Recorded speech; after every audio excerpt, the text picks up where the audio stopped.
What is going on, chat? Welcome to the stream.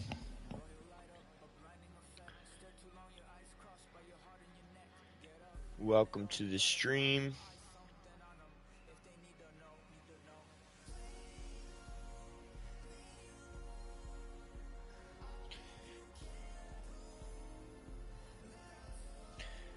What up, Roberta? Try Warzone. I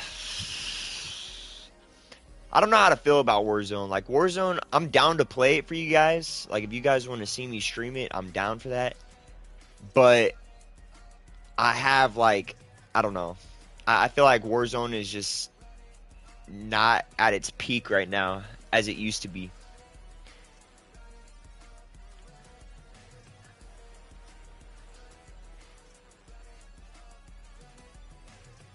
All right, let me.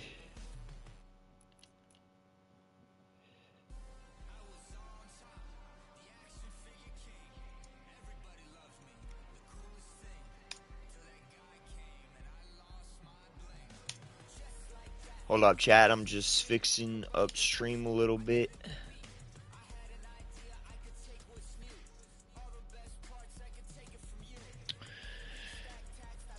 I agree, but it's still fun. Yeah, I mean, I have no problem with Warzone. I like Warzone, but I feel like I don't know. Just like back then, do they have Rebirth right now? If they have Rebirth right now, bro, I'd probably go back to it. But I heard they got rid of it whenever the new update came out, so they don't have Rebirth. Damn, yeah. See, Rebirth was like the best mode ever in Warzone. That's probably the most balanced mode because like you could spawn in, get other weapons, you would have second chances, but at one point you wouldn't spawn in, and that made things 100% fair for every player. Ashika Island on Warzone 2. I'm gonna be completely honest with you. I have no idea what that is. Is that like the original map, like the first map, the smallest map?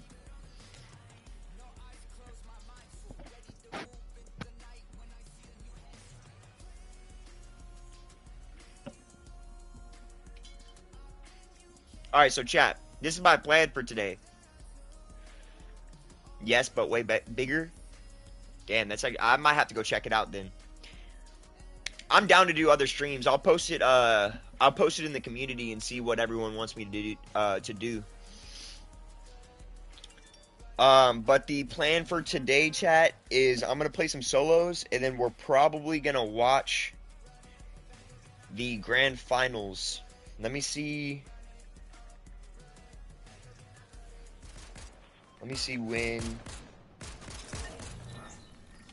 they're going live.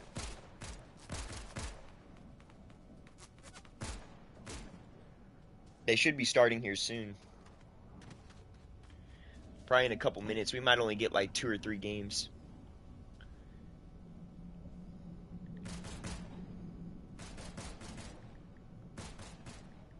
RPK is back. The RPK was insane. I'm not even gonna lie to you. The RPK was crazy.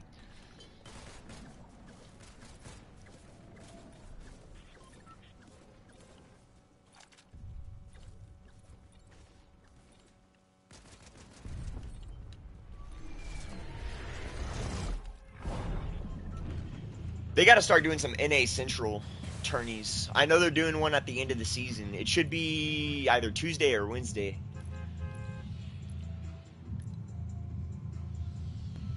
Alright, we got to do these challenges because we haven't done any of these. Complete bounties, that's easy. Bet.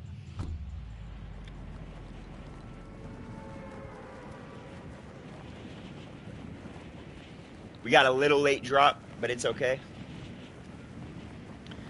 So is the intervention, but it's called the SPRX 80. One thing that I don't like that they did in COD, I did get the new COD, like I have the new COD, but it feels so much like CSGO. It's literally CSGO, I feel like. Competitive-wise. And then all the weapons, yeah, I got a late drop. I'm probably dead here. Hold up, chat.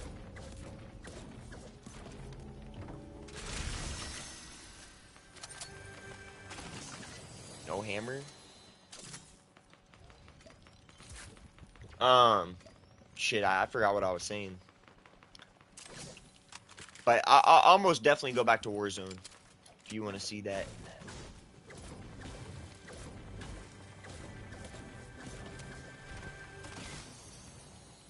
Pistol.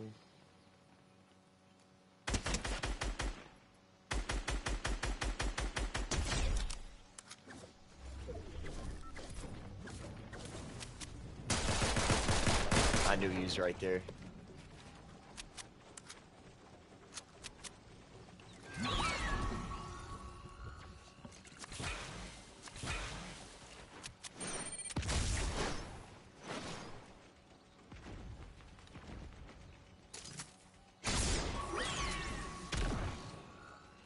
This guy's just gonna keep marking me.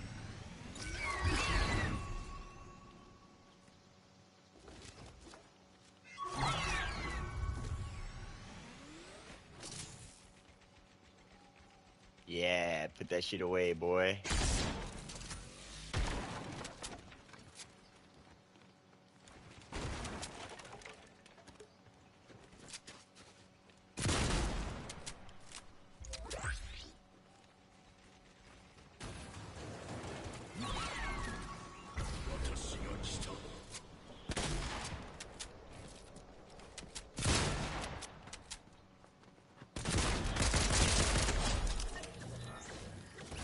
Thank you.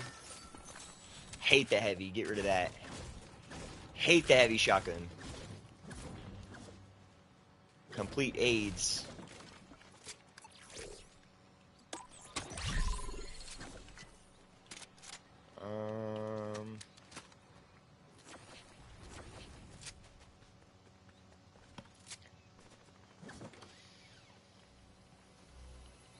Got a rare chest. Yeah, I don't know if I'm gonna watch the NA East finals or not. Depends on like when it gets boring or not. Chat, by the way, oh my god, I literally forgot to mention the best part of my day. John Jones.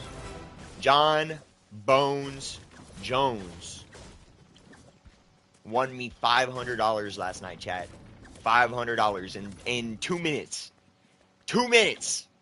Not even 2 minutes, to be honest. That was like a 30-second fight, not counting the timeout and all that shit.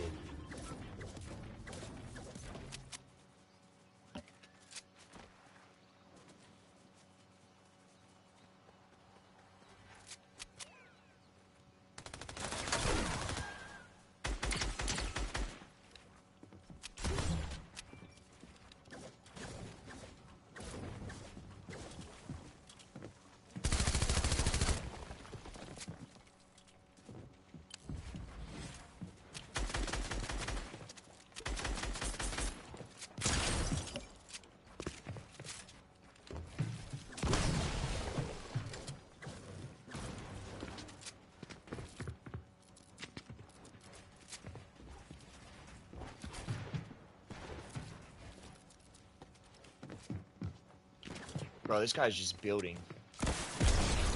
Got his ass.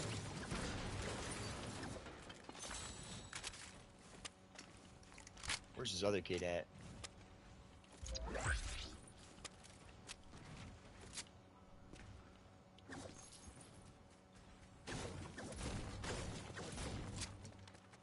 I have no idea where this other kid was at.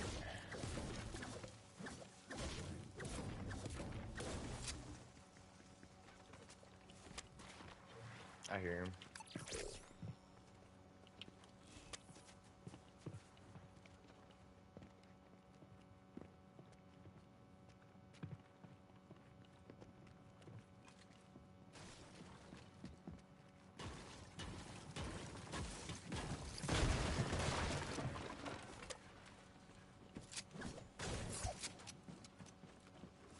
I feel like there's someone else in that building.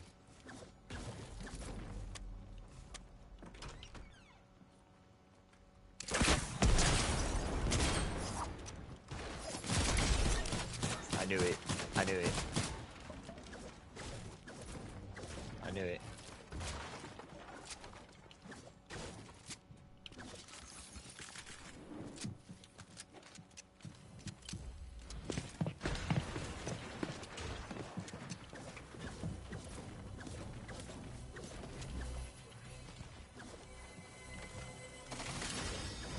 Another RPG?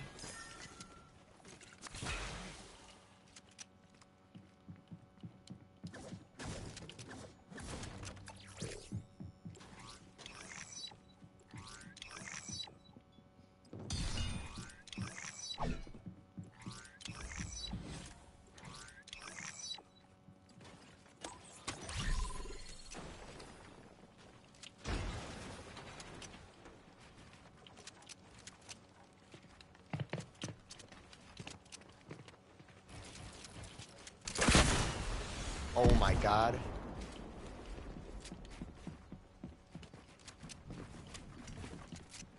Wasn't reloaded. I'm so glad that wasn't reloaded. He would have killed me.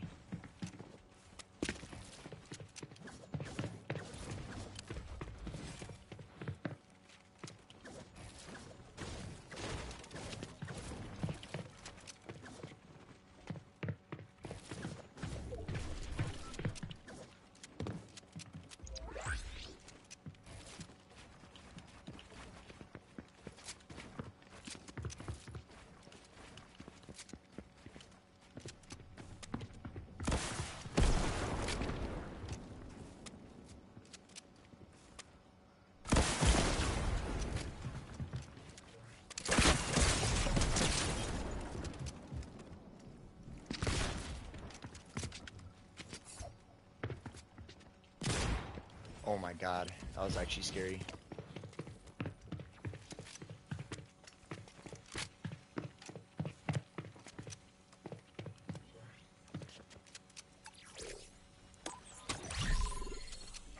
We're just gonna chill out right here. This guy's got an RPG and he's just camping high ground.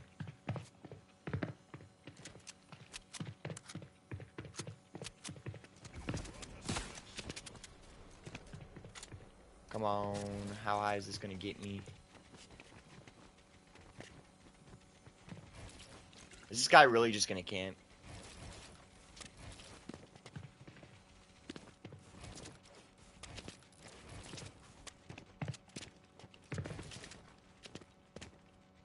Look at this kid.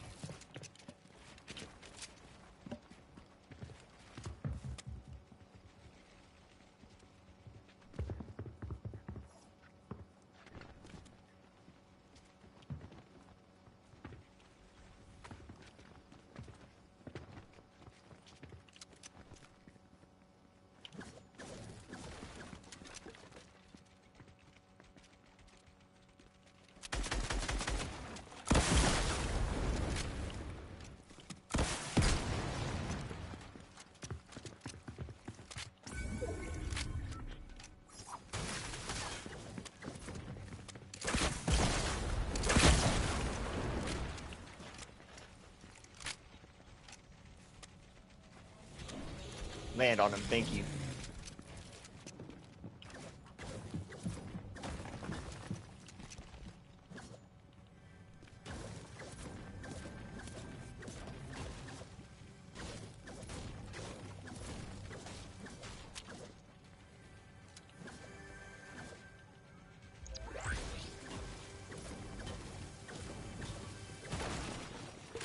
Another slurp, bro, that is legendary, literally.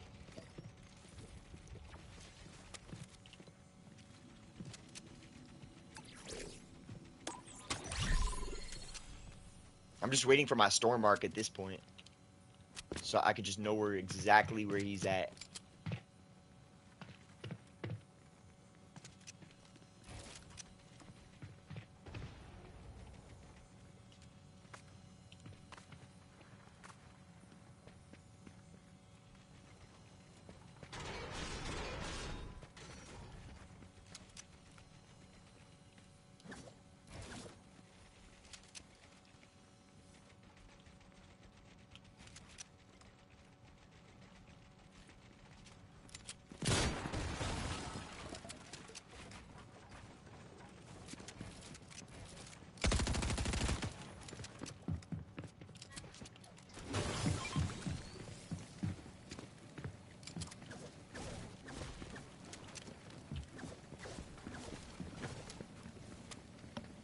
I am scared as shit right now. I have 0 mats. Stormmark, tell me where people are at, please. Okay.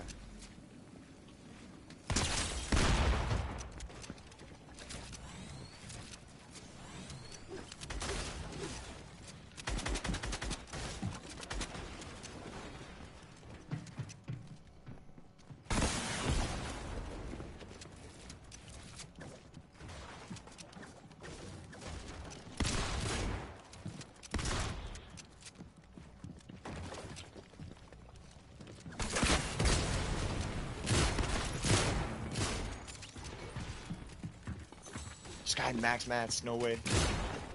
What the fuck?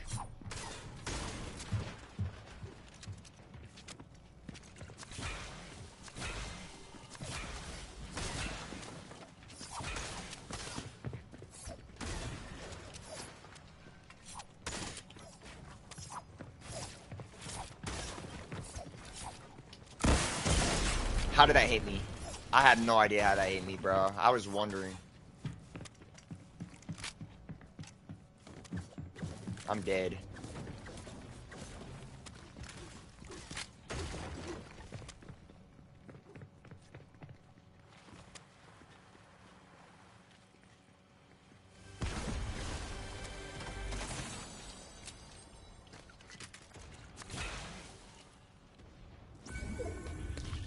Thank you.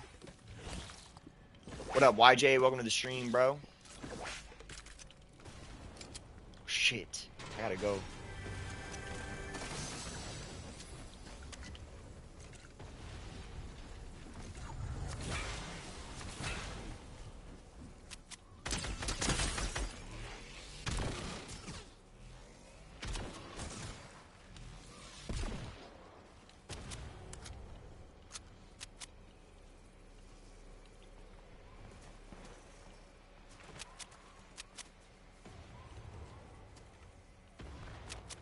Come on, baby.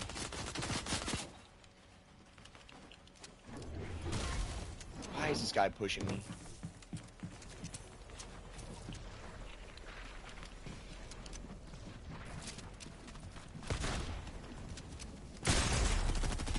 Bro, why is this guy going at me? I'm dead.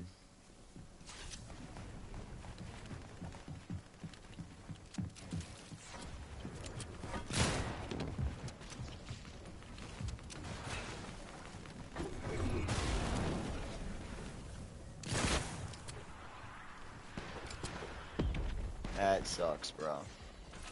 That is so... Oh my god. Oh my god. That actually gets me so mad, bro. Because we were in that building the whole match. And he just comes out. You miss the old streams? Yes. But hopefully we can get back to doing the old streams.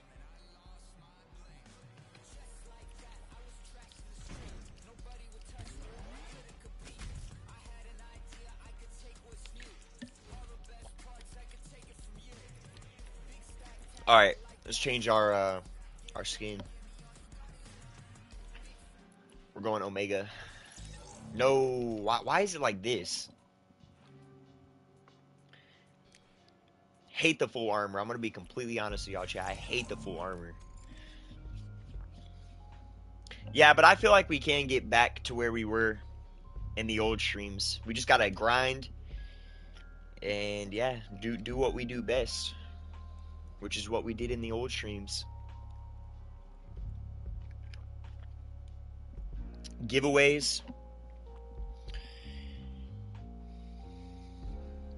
I actually miss doing giveaways. I haven't done... Chat, fun fact, I haven't done one giveaway on Twitch. And I've been streaming on Twitch for about 2 years. 2 years. I've not done a single giveaway on Twitch. YouTube, I was doing giveaways back to back to back to back to back, bro. It was amazing. It was crazy.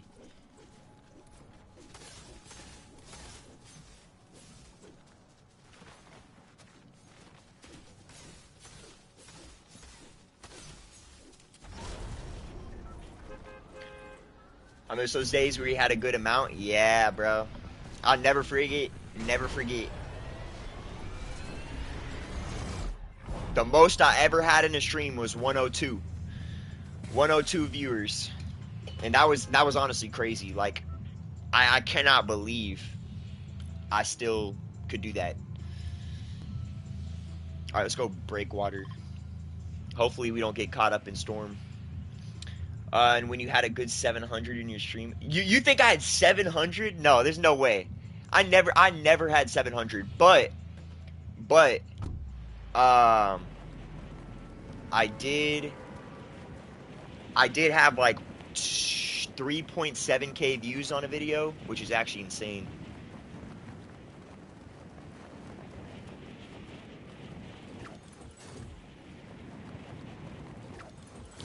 Yeah, but like our streams used to average like 50 to 70 viewers, I would say, or like 40 to 70 back then.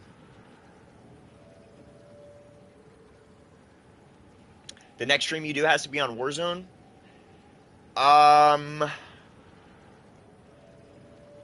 We'll see. We'll see. I'll let you guys know. I'll definitely do a Warzone stream. What's today? Sunday? I'll definitely do a Warzone stream sometime this week. I got you on that. Actually, I thought it was 700. Am I tripping? Yeah, you're tripping. There's no... Bro, if I would have had 700 in one stream, I would have... Oh my god. I don't even know. I would have never left. Ever.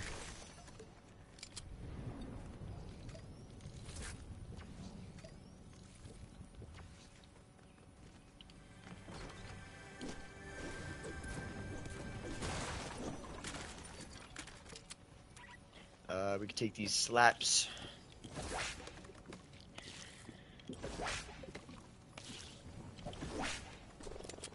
Why is this dude landing on me? Where you at, bud? Hey. Hey.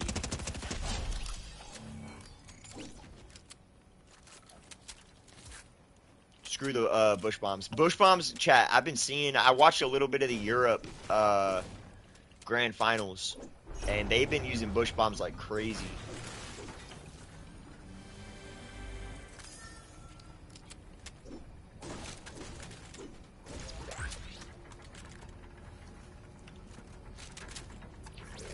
Alright, let's go forecast. Best perk in the game. No one's here. Oh shit. Never mind.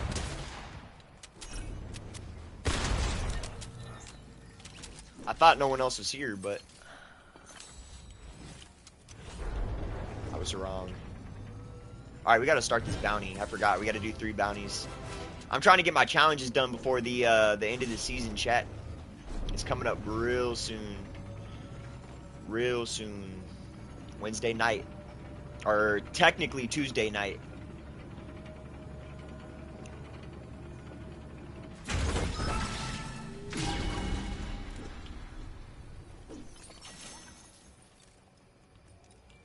Actually, we'll just take this.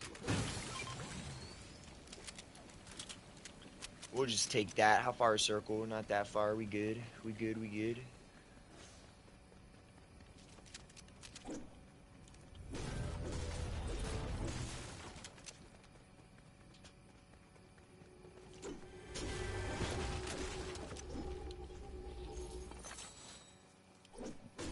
But yeah, chat, I will be streaming a lot more competitive Fortnite next season.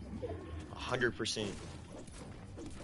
They are adding a lot of things that I can't really discuss, but it's gonna be crazy. It is going to be crazy.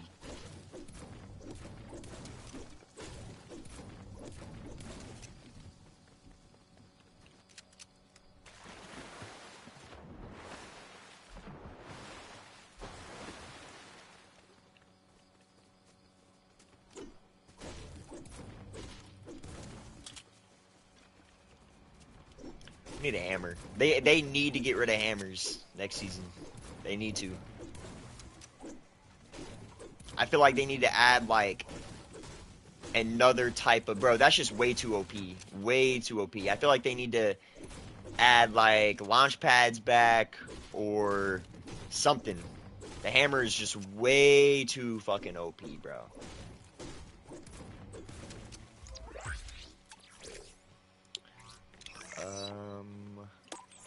Bloodhound.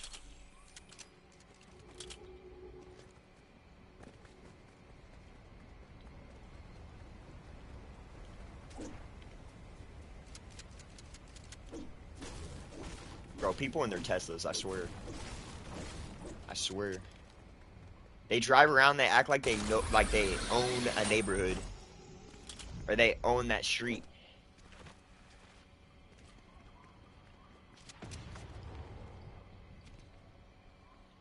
Here, hammer.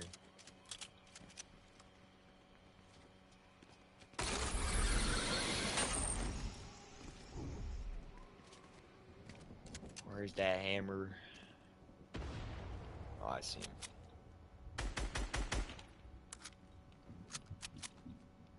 Can I build? No, I can't. So I would have died right there if I literally would have went down. Can I build right here? Yes, I can.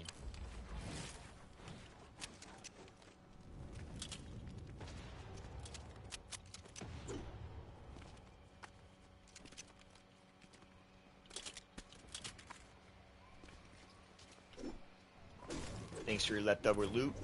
Appreciate it.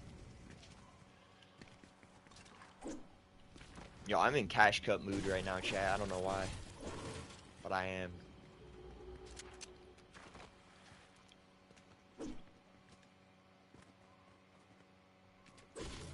Alright, let's go fight someone.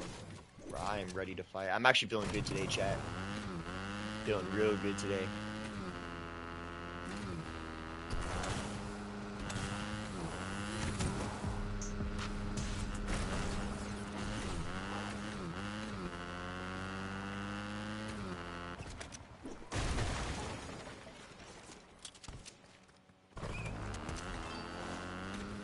My bounty got poached. No way this dude eliminated my bounty.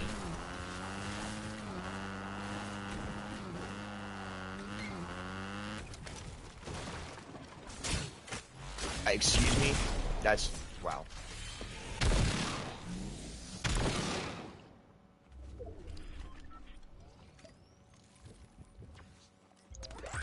That was so unlucky. Of course you hit that, bro. Now I'm gonna hammer up and I'm gonna shit on you.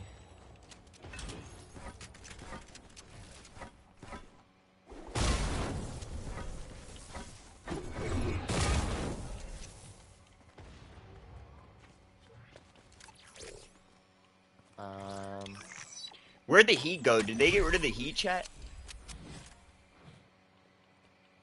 How did that guy hit me from all the way over there? I'm not even gonna push that, to be honest.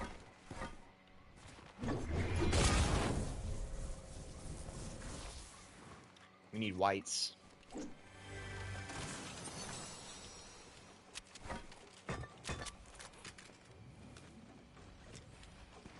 Bro, I'm building there 100%. I do not trust this dude.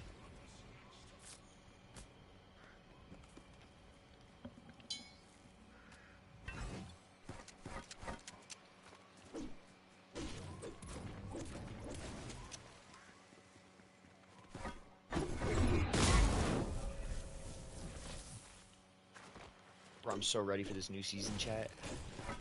Might as well just put a countdown timer.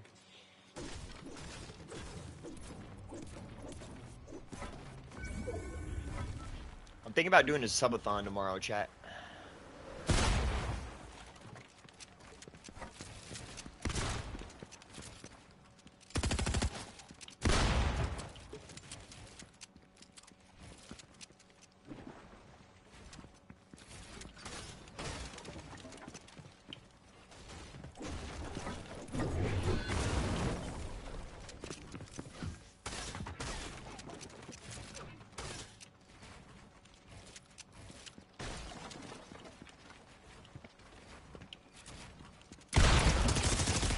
No way, bro. I knew he was going to do that. I just needed to push him.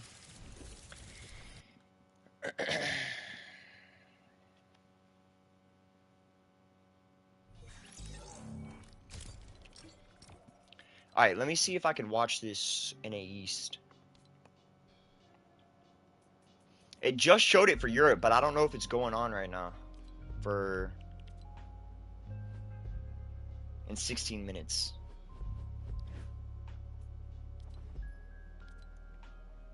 $120,000 for first place. Oh my god.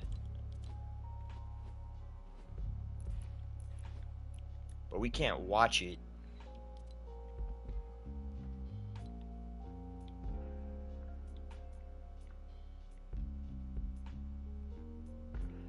It said watch at Lucky Landing, but like I don't know.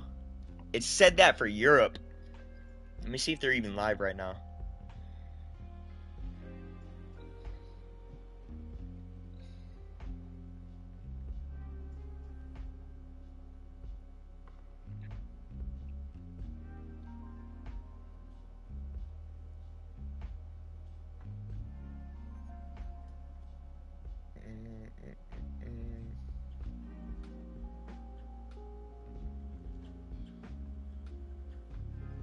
Yeah, they ain't live yet.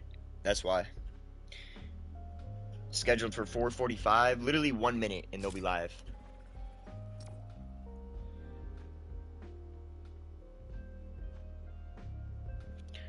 All right, hold up, chat. I'll be right back.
First I drop my top, then I drop my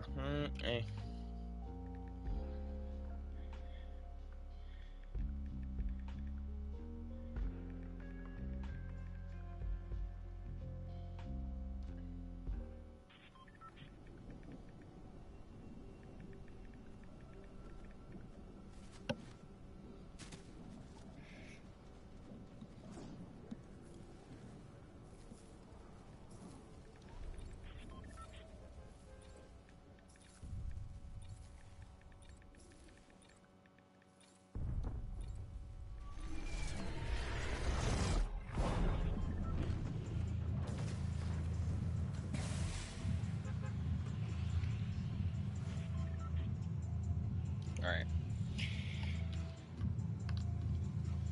Alright, we gotta complete these bounties.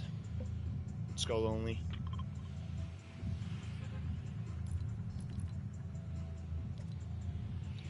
I need to look up where this inspect the wall beneath eastern building.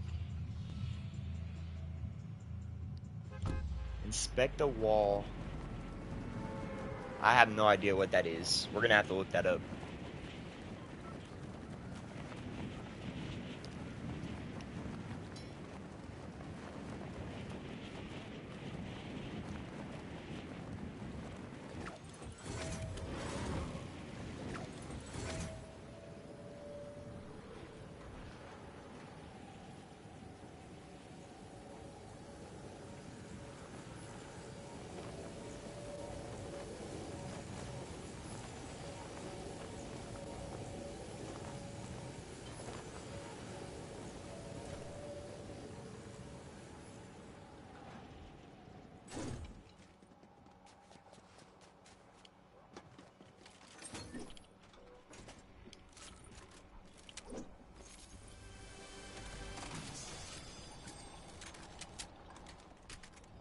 Alright, got some shields. Got some shields.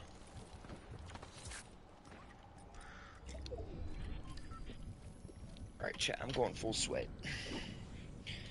I'm going full sweat. No messing around.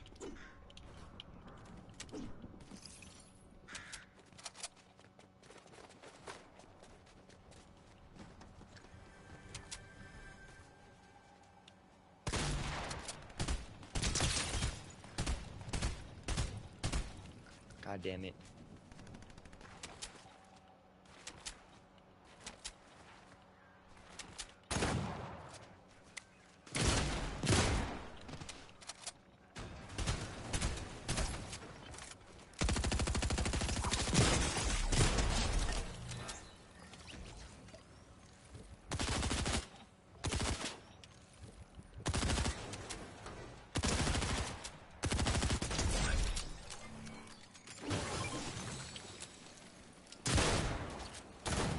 I have nothing. I'm dead.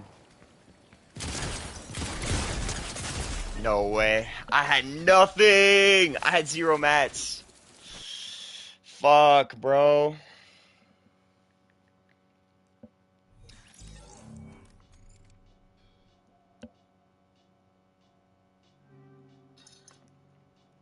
Who the fuck is you, eh?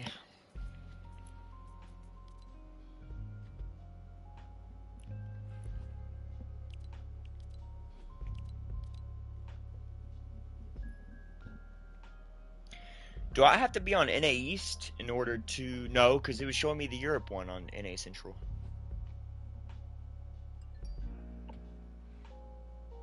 Yeah, Fortnite just went live. I don't know, chat. We'll just see. We'll see.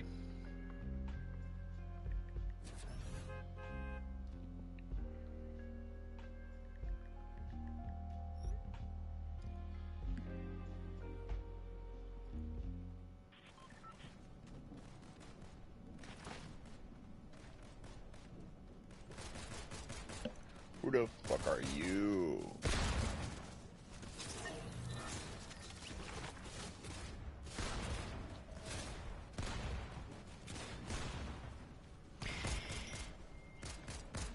Mm, mm, mm. Let's take a little bong rip.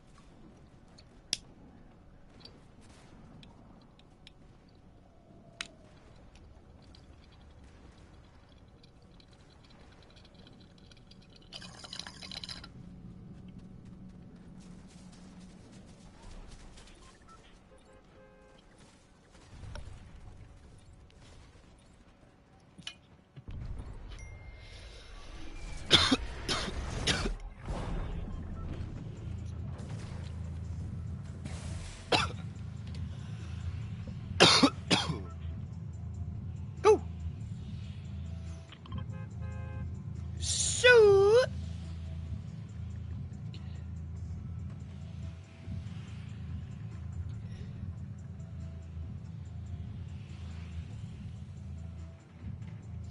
Cannot believe John Jones won, bro.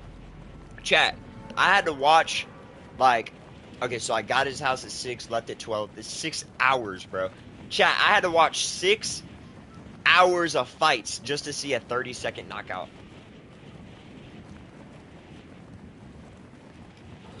It was totally worth it, though. It was totally worth it. It was so fucking crazy.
Bro, why does that just go down? That is so stupid.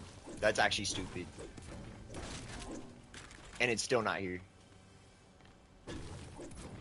It has to be all the way up top. Yep. That is so stupid. We got some good ass loot out of it though, I ain't gonna cap. Alright.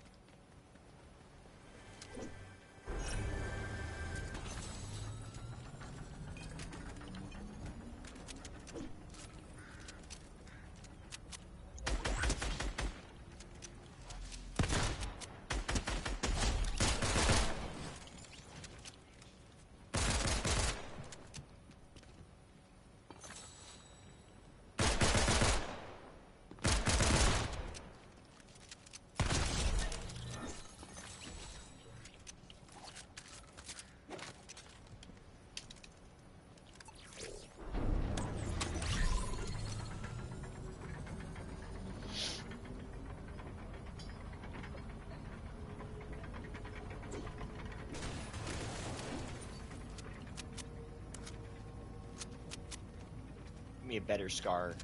That's what I need right now. I need a scar or SMG would be nice. Or just a hammer. I know flags don't drop hammers, but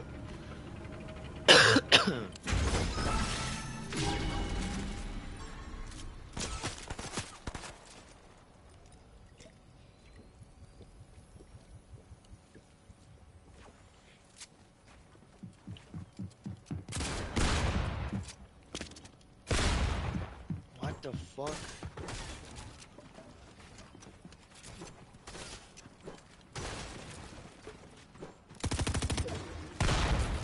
He just took all my shit first try.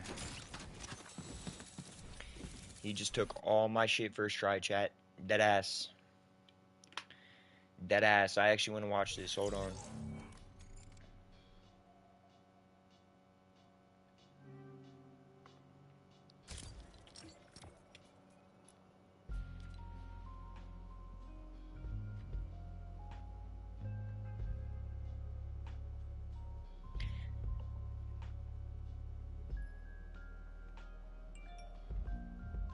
Alright, I want to watch this shit.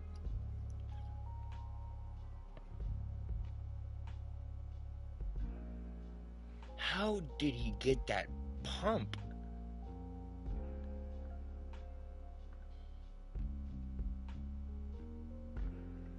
Like, what? He took all my shit. That's fucking crazy. That's actually crazy. Actually, real quick, chat, before we queue up. How do I watch the Fortnite shit?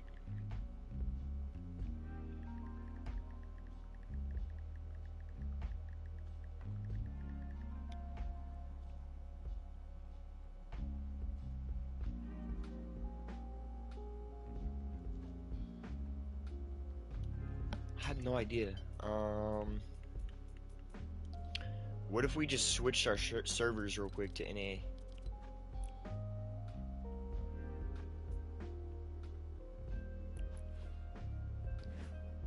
It's still in 2 minutes. That's probably why it's not showing it.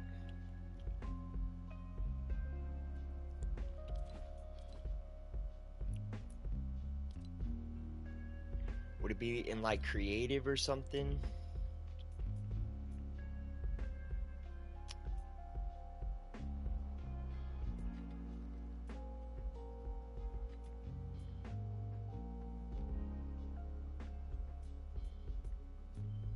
Yeah, I don't see it. It could be Party Royale. Or Legends Landing. That's what it was. That's what it was, bro. That's what it was. It had to have been Legends Landing. We're gonna go check this shit out.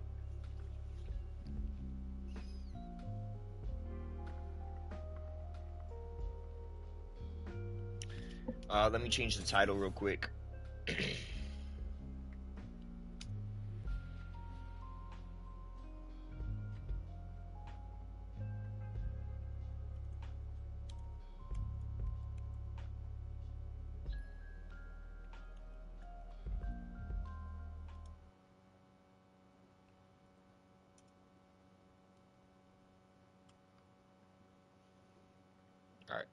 There we go. Okay, how do you watch this shit?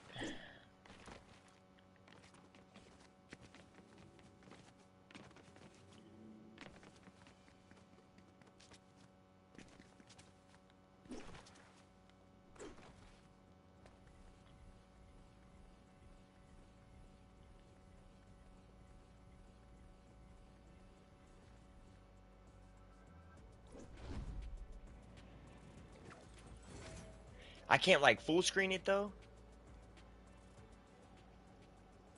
No way I can't full screen it. There's no way.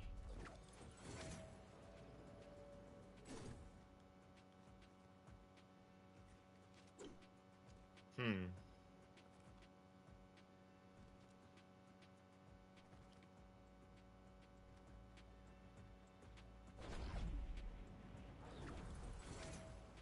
I mean, could we just, let me see.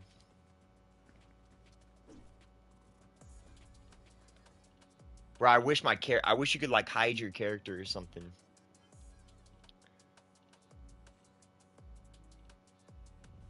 Tonight is the night, as 50 teams from NA East battle it out for the final time this season to compete for the Axe of Champions, the FNCS title, and a That is direct so stupid. qualification spot at the FNCS Global Championships.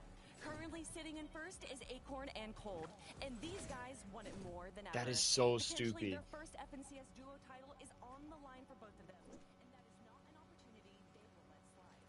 However, Nah. this is their best shot in a long time, and they are hungry for the Axe of Champions. Kanata has been to every FNCS I guess not, finals chat. in Fortnite history, so let's see if he can be crowned champion of the last NA East FNCS ever. Trashy and Pump also put up a phenomenal performance day one, while being contested off spawn even. These guys have proven themselves Like, worthy my of the Axe of big Champions ass head's in the and way, want to chat, literally. solidify that statement tonight. What if Buckle I up did and this? find your Hold seat up, on hold the up, hold up, battle hold bus up. I got an as we idea. are I got an about to idea. witness some of the most intense Fortnite NA East has ever offered us. This is the Oh. final. This is the last ever NA East FNCS Grand Bet. Finals. Bet that works, I think. Let me see how it looks on stream.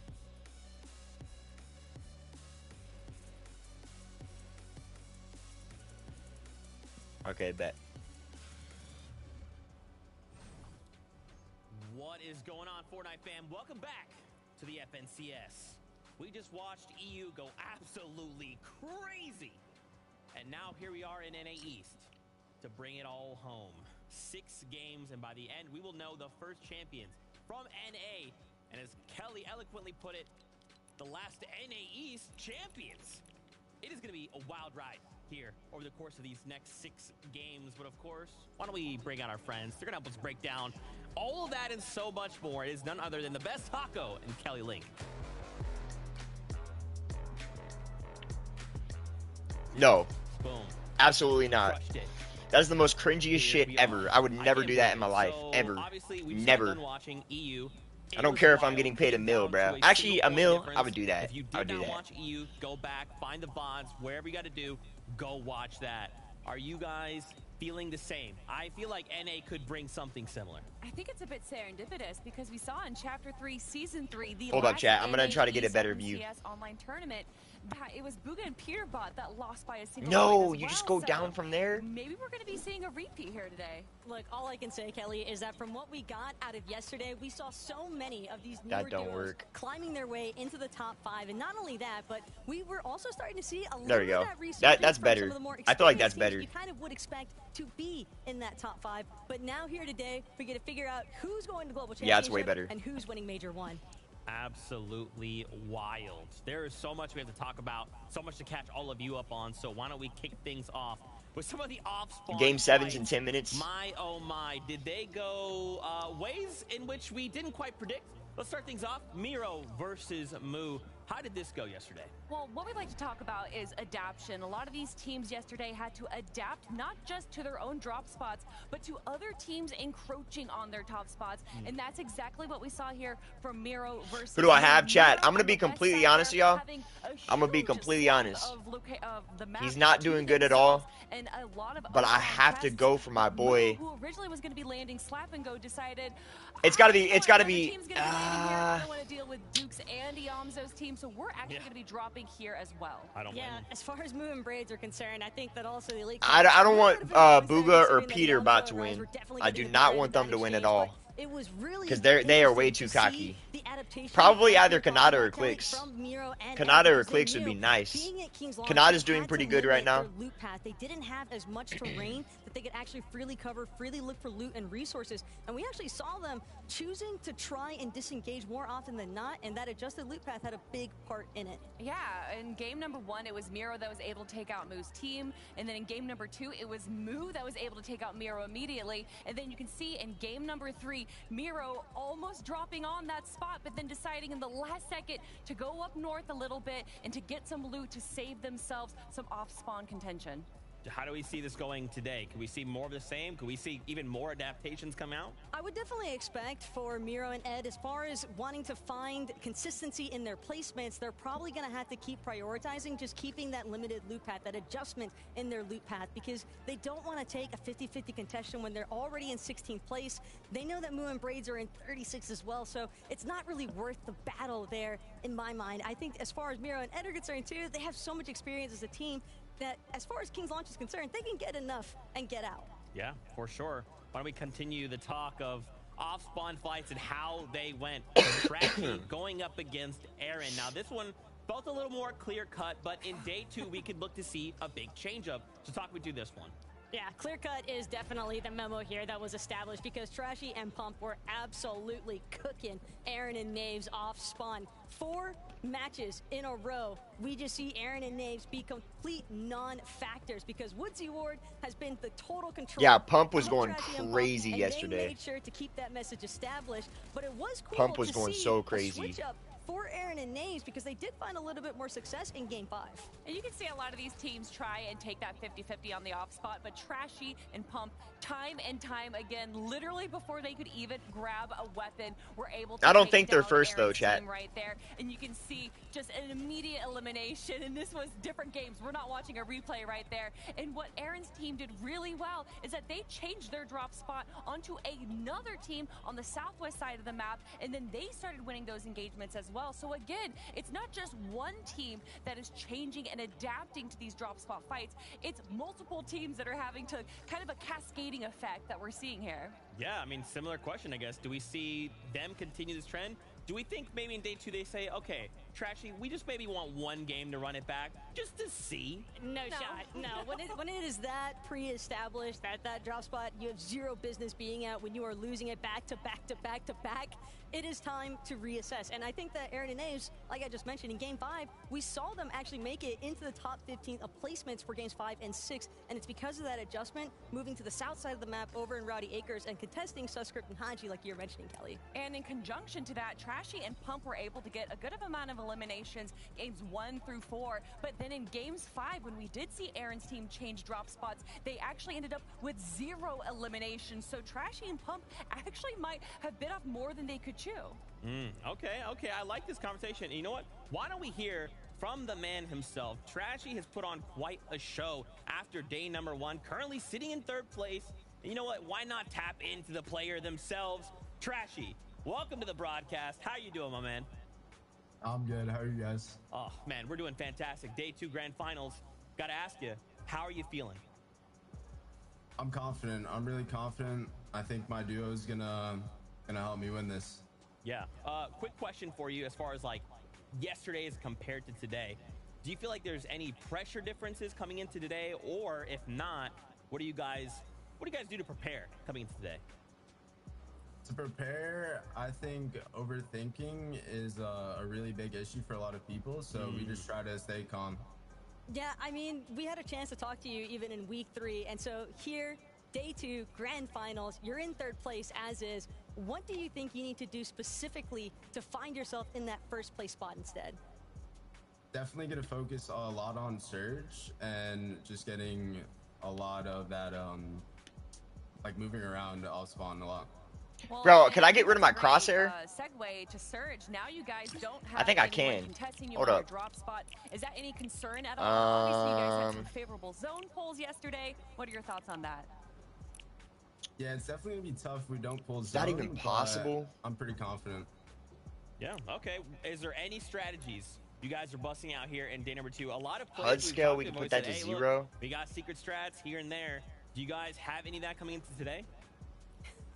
I'm not going to leak. You're going to have to see. Dang I it! can't expect them to leak that, though. It's day 2 I at mean- Grand Z. That's fine. You know what? I respect it. For all the fans out there, Trashy, where can they find you? TrashyFN_ on pretty much all socials. You love to see it. Well, hey, man, best of luck in today's competition, and thank you so much for your time. Trashy, just an amazing player, and we'll be seeing him compete. Remember, he's currently sitting in that 3rd place spot. So we'll have to see kind of what you're saying, Taco. Maybe they find themselves in the number 1 spot. That's what they're wanting. Okay, to do, hold on. especially I the think last I can. East Grand Finals. And also that spot into HUD. the Global Championships. Yeah, oh my gosh. So much to discuss. Now, we want to bring in 2 more people to talk more about this because we No, want it's to catch you not guys here. up on everything that happened yesterday. It's your casters, Life with Panda and Jacob PR.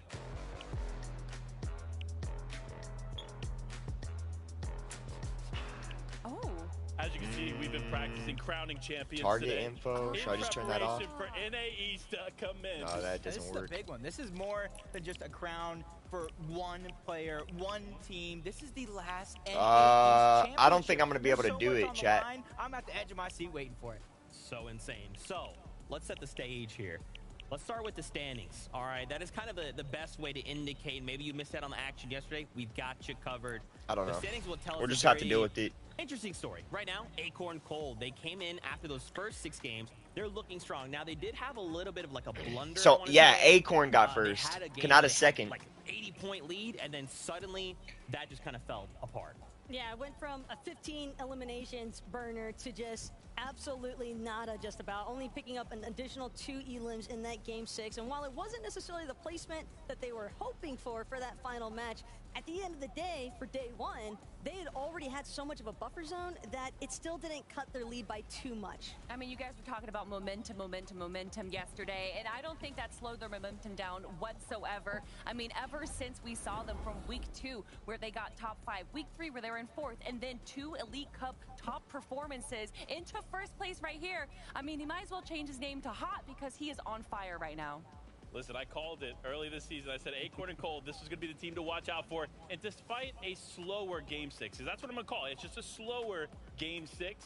They're still going to come out hot here off the heels of an incredible day 1. I just hope that they keep things going because all it takes is one misstep, one blunder in the final game. And who's hot on their heels? Kanata and Agers, 14 Yep. 14 FNCS qualifications. to get Yep. that far.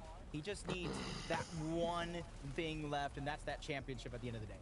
And credit where credit is due, right? For Agents and Kanata, when they identified, wait, these guys, they've gone down. Now is our time to strike. They did close that gap, right? You would look at an 80-point difference and go, what are we supposed to do? For Wow, them? that was actually crazy. It's more so He the killed fact that Bizzle Agers like and that? Kanata, they know that they have so many duos surrounding them. They're in faulty splits, and yet time and time again, who do we see make it into those final zones? It's Agers and Kanata. Yep. Even when the zone isn't necessarily pulling in their favor, they're just doing such a great job of tracking their loot and resources throughout that they're not having too much difficulty on those rotations. I think it's actually an interesting juxtaposition between Acorn and Cold and Agers and Kanata because one team had these crazy pop-off games, whereas Agers and Kanata, every single game was able to make it into the end game. Every single game was able to grab a handful of eliminations instead of having that pop-off game. Yeah, look, I couldn't agree more. Kanata and Agers are a lethal duo, and Acorn and Cold are going to have to be very, very careful in the way they take this because if somebody's going to dethrone them, it's going to be Kanata. This man is so consistent. Top 10 performances almost every single event he plays in shows you how good he really is. I just want to piggyback on what Kelly was saying, though. She's talking about how well they've been playing as a team, and typically we're talking about Kanata and solo clutches, so it's great to see that they still have that trick in their back pocket. Bro, if one I of don't them know goes how down. to... Of course, and one more duo that we want to talk about, and I this mean, we is, could put the the reticle Captain there, Works that came but from Pan I himself. don't know if that's better, chat. Let Let me know if, like, top or bottom's Take a better. look at they're currently in that 13th place. Now, Or should I just keep the sometimes reticle in the duos middle being of the a screen? Second or day 2 duo, right? What can we expect from this duo coming into today? As far as Peterbot and Boo are concerned, it's mostly just about making sure that they actually get to play out the Oh match my as God. a duo. Yep. And I believe only 2 realistically out of those 6 matches. There was a third, but they didn't really make it into that late game position that they were hoping for. But it's still, they were constantly put into that solo clutch position. And while we did see one particular instance from Bugo where he managed to find a 5th place finish, it's a lot of pressure being applied to one individual member out of this pairing. And we know just how strong they can be as a team. So I want to see them actually make it there together. It's hard to not imagine Booga, who in the last 6 online FNCSs has placed at the lowest 3rd. Yep. But he is in 13th place, a bit of an unlucky number. All I'm gonna say is We're going to the middle of the screen. We're going like, we talked about it, Booga, we're going Peterbot. here. I think that's better. They're gonna have the solid day 1. It was a bit of a caster curse. I'll take that. But when you think about Booga, there's one thing you think about, and that is the GOAT. Jacob, I can't. All I Yes, know that is guy. that what they did through the 2 weeks of qualifiers, it was just unsustainable. But here, 13th place, day 2, they have to mimic their play style. Otherwise, they're going to finish outside of the top 10. Man, so many things all converging to a single point right here. And day 2 of Grand Finals, the last NAE's Grand Finals? That is absolutely insane. But guess what? Games are ready to go. I know. I am ready. I know you at home are all ready as well. So let's get this popping. All right, This is first game, number chat. 7. First game. 4 weeks and day 1 has gone by to get to this point. And there's so much on the line. We keep talking about it. Prize money, acts of champions, spot in the FNCS Global Championship. And luckily for everybody at home, you don't have to wait long. Game number 7 starts right now. Look, the second half of this competition is now underway, and here we go. Of course, the Battle of Sloppy Shores is going to be probably the biggest battle that we talk about. These are 2 of the top teams that everyone is expecting to do well. So, Booga Peterbot, let's watch how they land. Yep, already you could see the shots coming in from South Slappy. That's Acorn and Cold. Damn, Booga's 48 already? The gate. That's something for Acorn and Cold that is so momentous leading into the next portion of the game. But a fight that we saw go down game after game. Chaos Oh, no. He gets the loot stolen right beneath Oh, his no. from Okus to finish the job, leaving time 1x and a 1v2. This is going to be hard for him and a mountain for him to climb if he wants to come out on top. You see, he's even going for the piece control, but a legendary heavy. This is going to be hard for him to survive. Yeah, this is going to be a tough fight here. Okus, though, such a good shot. If you give him just one moment of your time, he's going to connect. That is just what he does, and that's what he's trying to do here. Big shot comes through, but it's not going to be enough. Okus in Nice attempt. finishing it up. Nice attempt. Brilliant between the 2, and that was probably the biggest 50-50 that I've seen in quite a while, going into the same trailer for the same box, but from one battle to the next, something that gives that feeling of deja vu. Eoxy and Swirl going up against Chimp and Spade, and you even see in the feed, Blake and taken down. This dude's got a slurp. He's looking good. The day off hot, so Eoxy and Swirl trying to do that same exact thing, mimic what they were able to do yesterday. Yeah, I'm going to be honest. This was a pretty even battle here in these games throughout the first 6. So we'll see if these 2 teams have kind of sat back and realized what worked, what didn't, and they start adjusting that game plan. And clearly, it's working out here first for Aoxy and Swirl. They picking up Chimp quite early, and Chimp, in my opinion, is the stronger fighter of the 2. So taking him out is just a matter of time before you get his duo. Yeah, it just seems like on the side of Chimp and Spade, the timing isn't there, but on the other side of that, Aoxy and Swirl, they must have had a watch on or something because they were on point, and this is a surprise to see. Breakwater Bay, Casker's player already playing that solo game with Casker's going down early, but it had to have been some off-spawn exchange because you see an elimination on the back of Clarity. Cam lost his teammate as well, and you can see Ed and Miro trying to be the ones to play janitor and clean it all up. Miro just sneaking up behind Cam. He doesn't realize it either. This could be huge. If Miro's able to catch Cam off guard in this situation, this fight is not going to go for a long period of time. Be over before it starts, what you could say. that Miro, without a shotgun of any variation, you can see that he's just quick to rotate, quick to move. Cam hearing somebody sneak up on the side. That's going to be Ed, but Miro over the top. Shots to be fired. That could be a big win because not only do you get 4 more points, you They have no start with hammer, though. Shockwave hammer, but Cam knows how valuable it is, whether you have your teammate or not, to try to hold on to that Shockwave hammer as long as possible. Yeah, and they're going to go ahead and exchange some shots there in the distance. It's actually Trashy. They're not too far out. Going to look for those surge shots. You know, Trashy's anytime there you hear too. This is going to be a shots good in the fight. direction of another team, you're going to start putting them running shoes on and get moving because you know how important surge is for these players. And these players are at the top of their game and understanding what they need to do to find some of those tags. And one of those examples, obviously, look in the distance. Look to where you know there is some action going on and get involved in any way that you can. And already you can kind of see in the mini-map where the zone is beginning to pull. It is going to be on the eastern side, but quite center. Can still pull north or south, and that's why you see Cold trying to fire back at Peterbot and Booga. They know they're trying to collect the surge because it is in their zone. Much like Aviv and users, they've been doing this all weekend long, building a tower in the clouds. They even tend to separate to make sure they have additional angles and try to build up on that surge. In a lobby this stacked, especially day 2 of the finals, it's going to be one of the hardest things that you can gather, and that's going to be that storm surge. Absolutely right, but for a team like Kanata and Agers, they haven't really struggled in search for surge. They honestly just continue to surprise me here, and that's why we see them placing so high. Honestly, the best average placement of day 1 here. Yeah, it just goes to show that even though Acorn and Cold are sitting in first, you got a team hot on the heels, and it's all without an actual VR. So that's going to be a huge boost of confidence going into this next couple of games. As Yamzo and Rise trying to do the same thing. I think everybody in the community can kind of agree they're a little bit lower on the leaderboard that they would, any of us would hope, but they're still in contention to take the title at the end of the day to qualify for the FNCS Global Championship. They just need to have a phenomenal finish on the day, but a team that had a phenomenal start. Revised and reciprocal. I talked about them taking high ground game after game, moment after moment. It actually worked out for them yesterday, and I am so excited to see this team perform. Honestly, the dark horses of this competition, they've continually surprised both you and I, Jacob, watching their games go out throughout the first 6. They have been so consistent. So for them, they just need to remain consistent and wait for that opportunity to strike so they can claim that top spot on the leaderboard. Walker and Vert trying to do the same thing. A team that I think everybody knows can have pop-off performance after pop-off performance.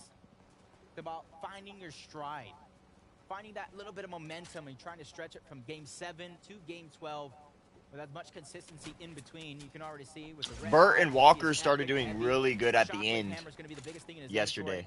But a ton of heals as well. The only thing right now that could be So even hopefully is depending on the augments that he pulls. I think right now There's they're clicks. stacked up to have a phenomenal game as well.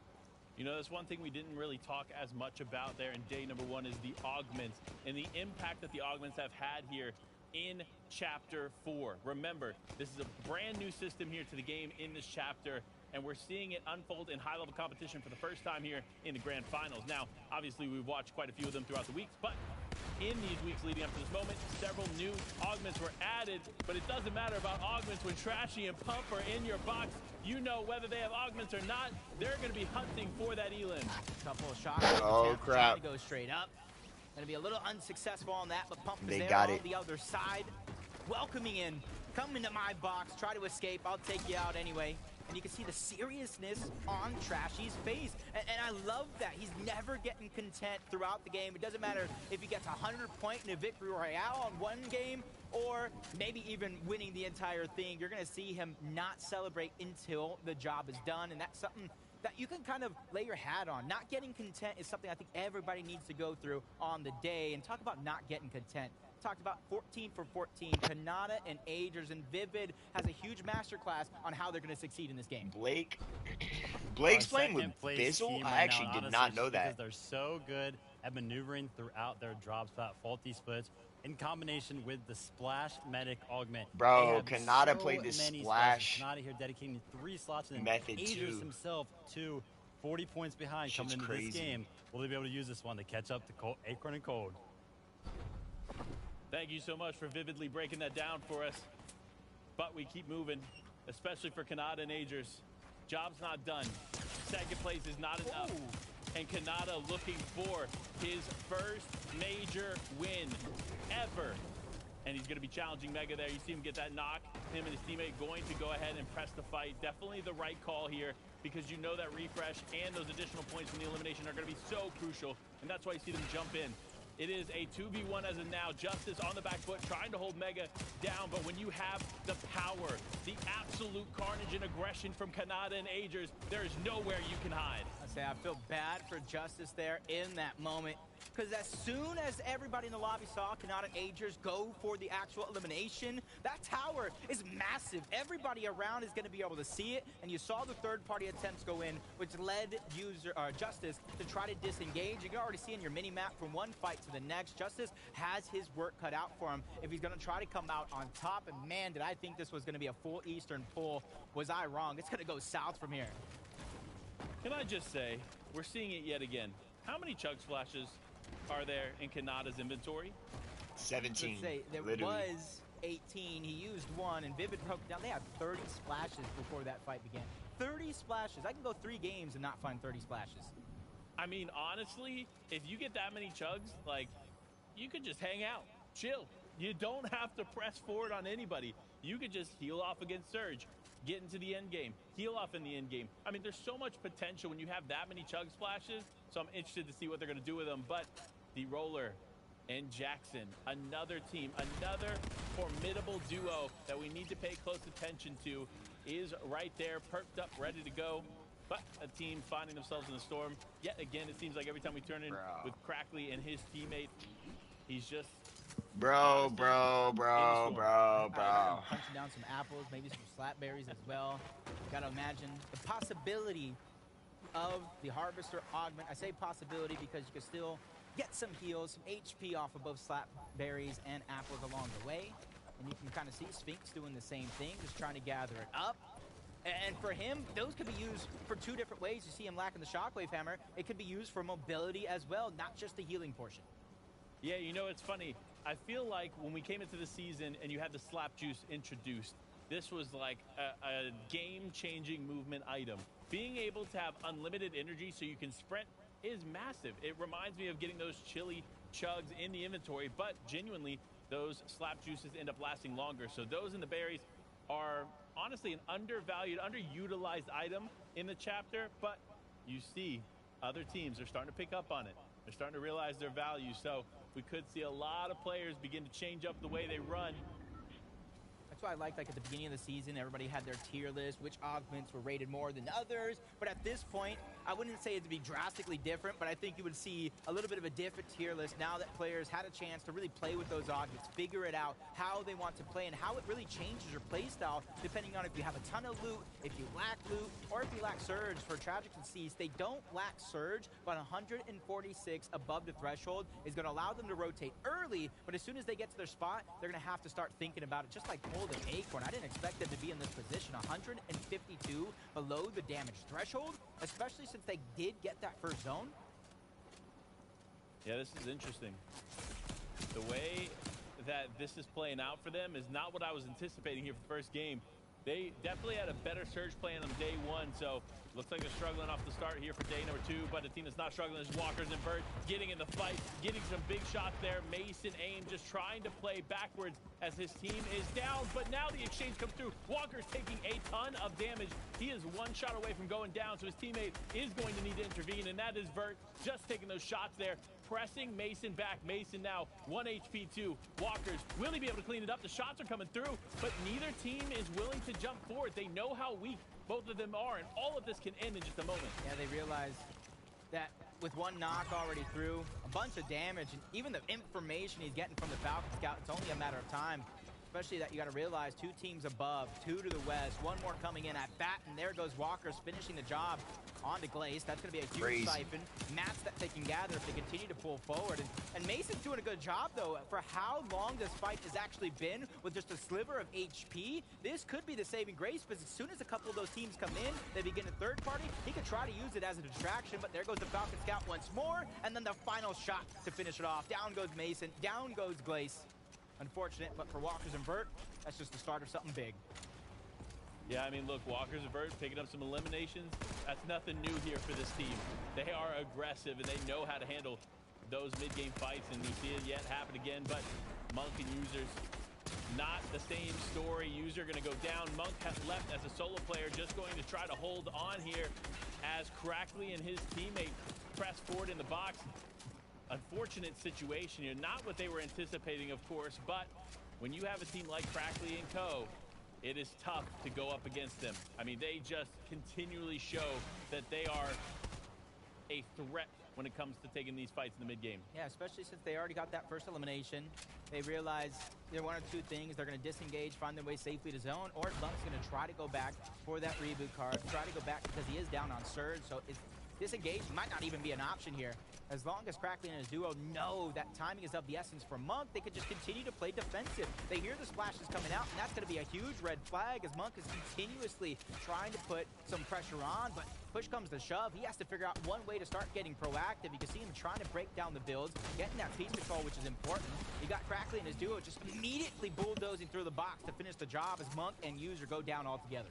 Yeah, huge finish there for Crackley and co. But now it is all about Acorn and Cold. Top of our leaderboard here, just hanging out. They have found some damage, which is good. This is a good sign. That means that Surge 0 points, game plan is not necessarily completely out the window, but they still need more. Only and they're 80 barely games above is Surge. not enough to really stay comfortable. But wait a minute. As I say that, a major player in the lobby must have gone down because now they are 600 damage above the threshold. I mean, that just goes to show how different these top teams are getting. That is crazy. Storm Surge versus everybody else in the lobby. That drastic of a change means always so much. But if you take a look, Booga and Peterbot, 4 eliminations overall. This is my key to victory, right? They are in 13th or so place. If they want to come and take that top spot in order to overcome that gap, it's by high placing games and a good number of eliminations. For Booga and Peterbot, they don't have a choice other than to go big or go home. Yeah, like you said, they really don't have a choice. They need to do everything in their power, and they do not have another game to waste here, Jacobs, because realistically, every point, every second, every moment counts here because they are that far behind, and they are a team, again, that genuinely can take this pressure, the weight of the world on their shoulders right now, and convert that into a grand finals win. Weight of the world seems like it's on Haji's shoulder right now as well. Suscript's down. Shots coming in from a distance. It's going to be one player right on top. His name's going to be Larson, who's also a solo. Probably losing Nani across the way. And that's the unfortunate thing about this stage in the game. Yeah, you can probably get a reboot off, but if you see where the zone is actually at, it is 4th zone at that as well. It is going to take a miracle if that is going to be your plan. So for Haji and Larson both, they just got to figure it out. And only one splash to his name. He's probably either waiting to scavenge up somebody else's loot or get this some dude's sort of getting hit attack. bad by Storm Surge. Yeah, surprise attack might be the only way there as their 2 solos competing. But another solo in this game is Justice going up against Acorn and Cold, but also Chubb there on the other side. So Justice just waiting for these other teams to rotate, and unfortunately for him, Cold and Acorn going to go ahead and build up to a higher elevation point in their existing build.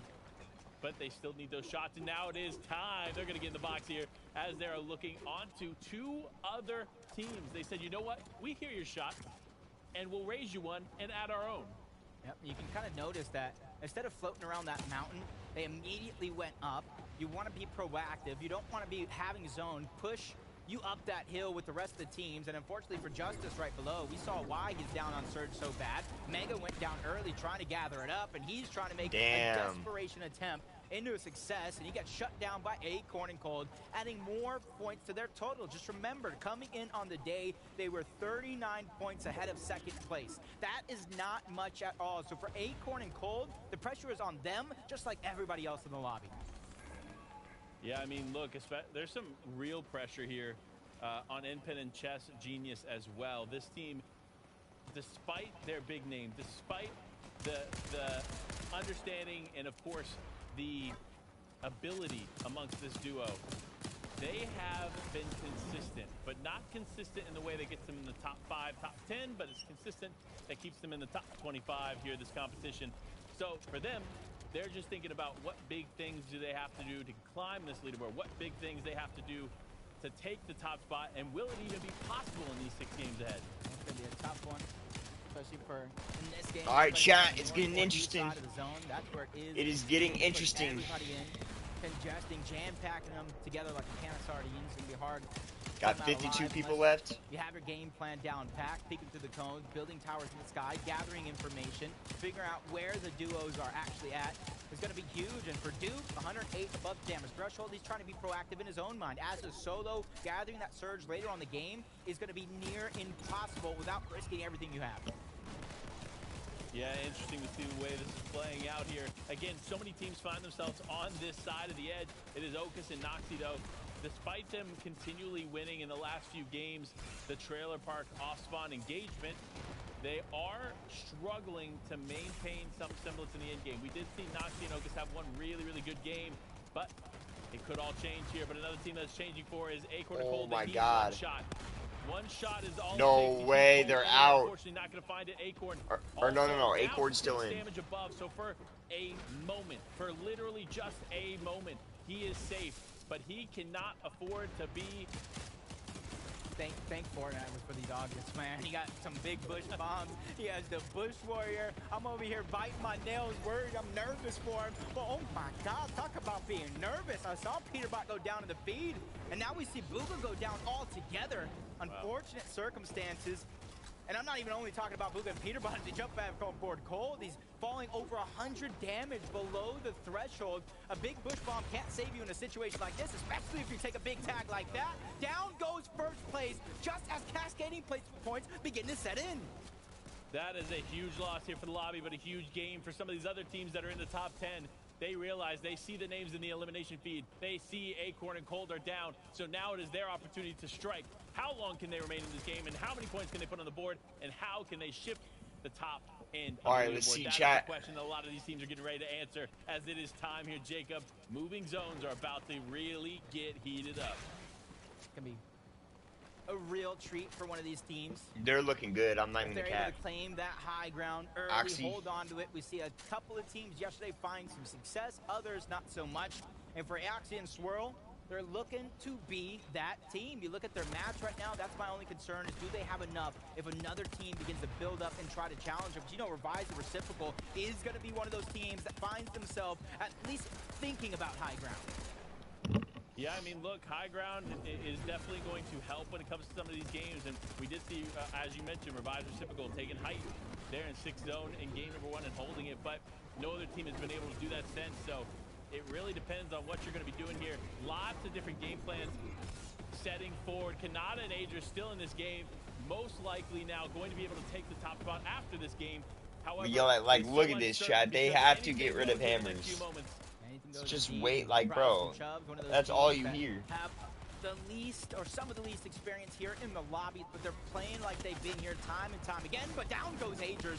Kanata's being left by himself. 15 splashes. He can stagger himself back, but does he have the opportunity? Does he have the time? He needs to find a moment to stabilize himself. And oh my gosh, a huge shot to be fired on Divert, knocking him down. You can see the huge switch up, dropping the splashes, getting the shockwave hammer, and keeping the show on the road. If anybody else saw all that loot, they're going to try to bull rush in and take down Kanata and steal what they think is theirs. And that's why you see him moving so quickly to get away from it. Such a smart play. But Damn, no, Revise is will down. end up going down. Reciprocal on the back foot, just trying to stay in this. He has the hammer, though, so he can easily disengage from this other team, but it looks like they've already slowed down as well. So He has 0 now, hills. taking a moment. And he has taking 0 a breather, mats. And just trying to figure out where he can go next. I'm gonna call it a slow start. but a couple Pump has of 0 mats some of too. our top teams in the lobby. Oh, he's Trashy dead. And Pump looking to take advantage, Yeah. but Trashy accidentally shockwaving his teammate into another duo's box, taking him down altogether. The big clicks and Donnie towards your He got bottom 0 right side mats, of the he's screen. dead. Looking like they're smooth sailing, trying to keep that front side of the zone, take some opportunity to shoot back when the moment comes. Clicks but is doing Yonzo good, and come on. Rise, they have the high ground for now, but NPen challenged for a few short moments before getting shut down once more by Yonzo. I mean, Clicks just lost his teammate there, so he's going to need to do something big. But with Yamzo and Rise on the high ground, it could be all No, over for this duo. Clicks is For any of down. the other duos, I should say, in this lobby, because when they Clicks have is height, down. you are going to get punished. They know how to connect those big shots, but now getting challenged for high ground. Yamzo Rise going to have to play towards the mid layer and just stay calm for a second. I like the way he would read that perfectly. He cannot hold high ground without Mats dropping down low. A daring play. We'll see if it works out for him later in the game. As Trashy trying to get to the front side. 2 different shockwave hammers, trying to give himself a bunch of mobility and a huge escape plan when push comes to shove. And you can see him trying to stay to the front side of zone. With lacking Mats, he's going to have to look back and figure out some sort of refresh scenario, just like Kanata. But he has a couple more seconds to work with. 10 splashes. He can stagger himself back and scavenge all the loot from the fallen players before. I mean, look, so much is going on. When we thought Rise had the high ground, he had it taken from him. Rise barely in and now getting knocked there by Bryce, the new high ground claimer. But no, he even potentially losing high ground in this moment as well. So much is happening. The hammer play, it's Oh, he's dead. A bit of a misplay, too far. And no, he's not. Bryce, Yeah, he's dead. Going to go down, leaving Chubbs left as a solo player. He got caught out at the tail end. Into the top 6 we go. You're talking about a solo player, but 5 eliminations so far. He's ready and up for the challenge, just like Trash. You can see him bobbing and weaving, trying to get the information. What is the best play? He goes up. He tries to go forward, landing on N-Pen and chest. That's not my gonna be the God. play. He gets denied for now. Back into the storm to grab He that got second some mats. shockwave hammer. Without any build, this is going to be his best opportunity to move around and cause some chaos. He has 2 hammers, though. His cause as Trashy lands a massive shot here, but he's going up against the duo. He needs to be careful. He cannot overextend in a fight like this, especially with no builds left. He gets the knock. Will he be able to hold No it down? way. He gets 2. He gets 2 eliminations to finish off that duo. He goes back to back, keeping himself alive. No He does way. get the siphon to go through and keep himself going. Now it's down. N-Pen and Chess, the only duo standing. But Aoxy, he has the world on his shoulders, and it's not going to be No enough. way. N-Pen and Chess Juniors with 11 eliminations take game number 7. I said it here in Game 7.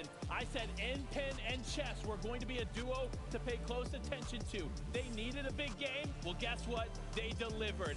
And Wow. I got to be honest, N-Pen's collegiate experience might be showing here in the grand finals because that was the top-tier gameplay. Hey, I'd agree with you. It has to say something about his journey. Playing against every single type of player, from collegiate to professional, at the top of the game in one of the most stacked set lobbies we've seen in a while. Getting that elimination onto Quanti, realizing they're in a 2v1 situation, and playing patient to seal the deal. The teamwork, shockwaving up, causing some chaos, sending Aoxy down to finish it off. That was a crazy The match. excitement from N-Pen.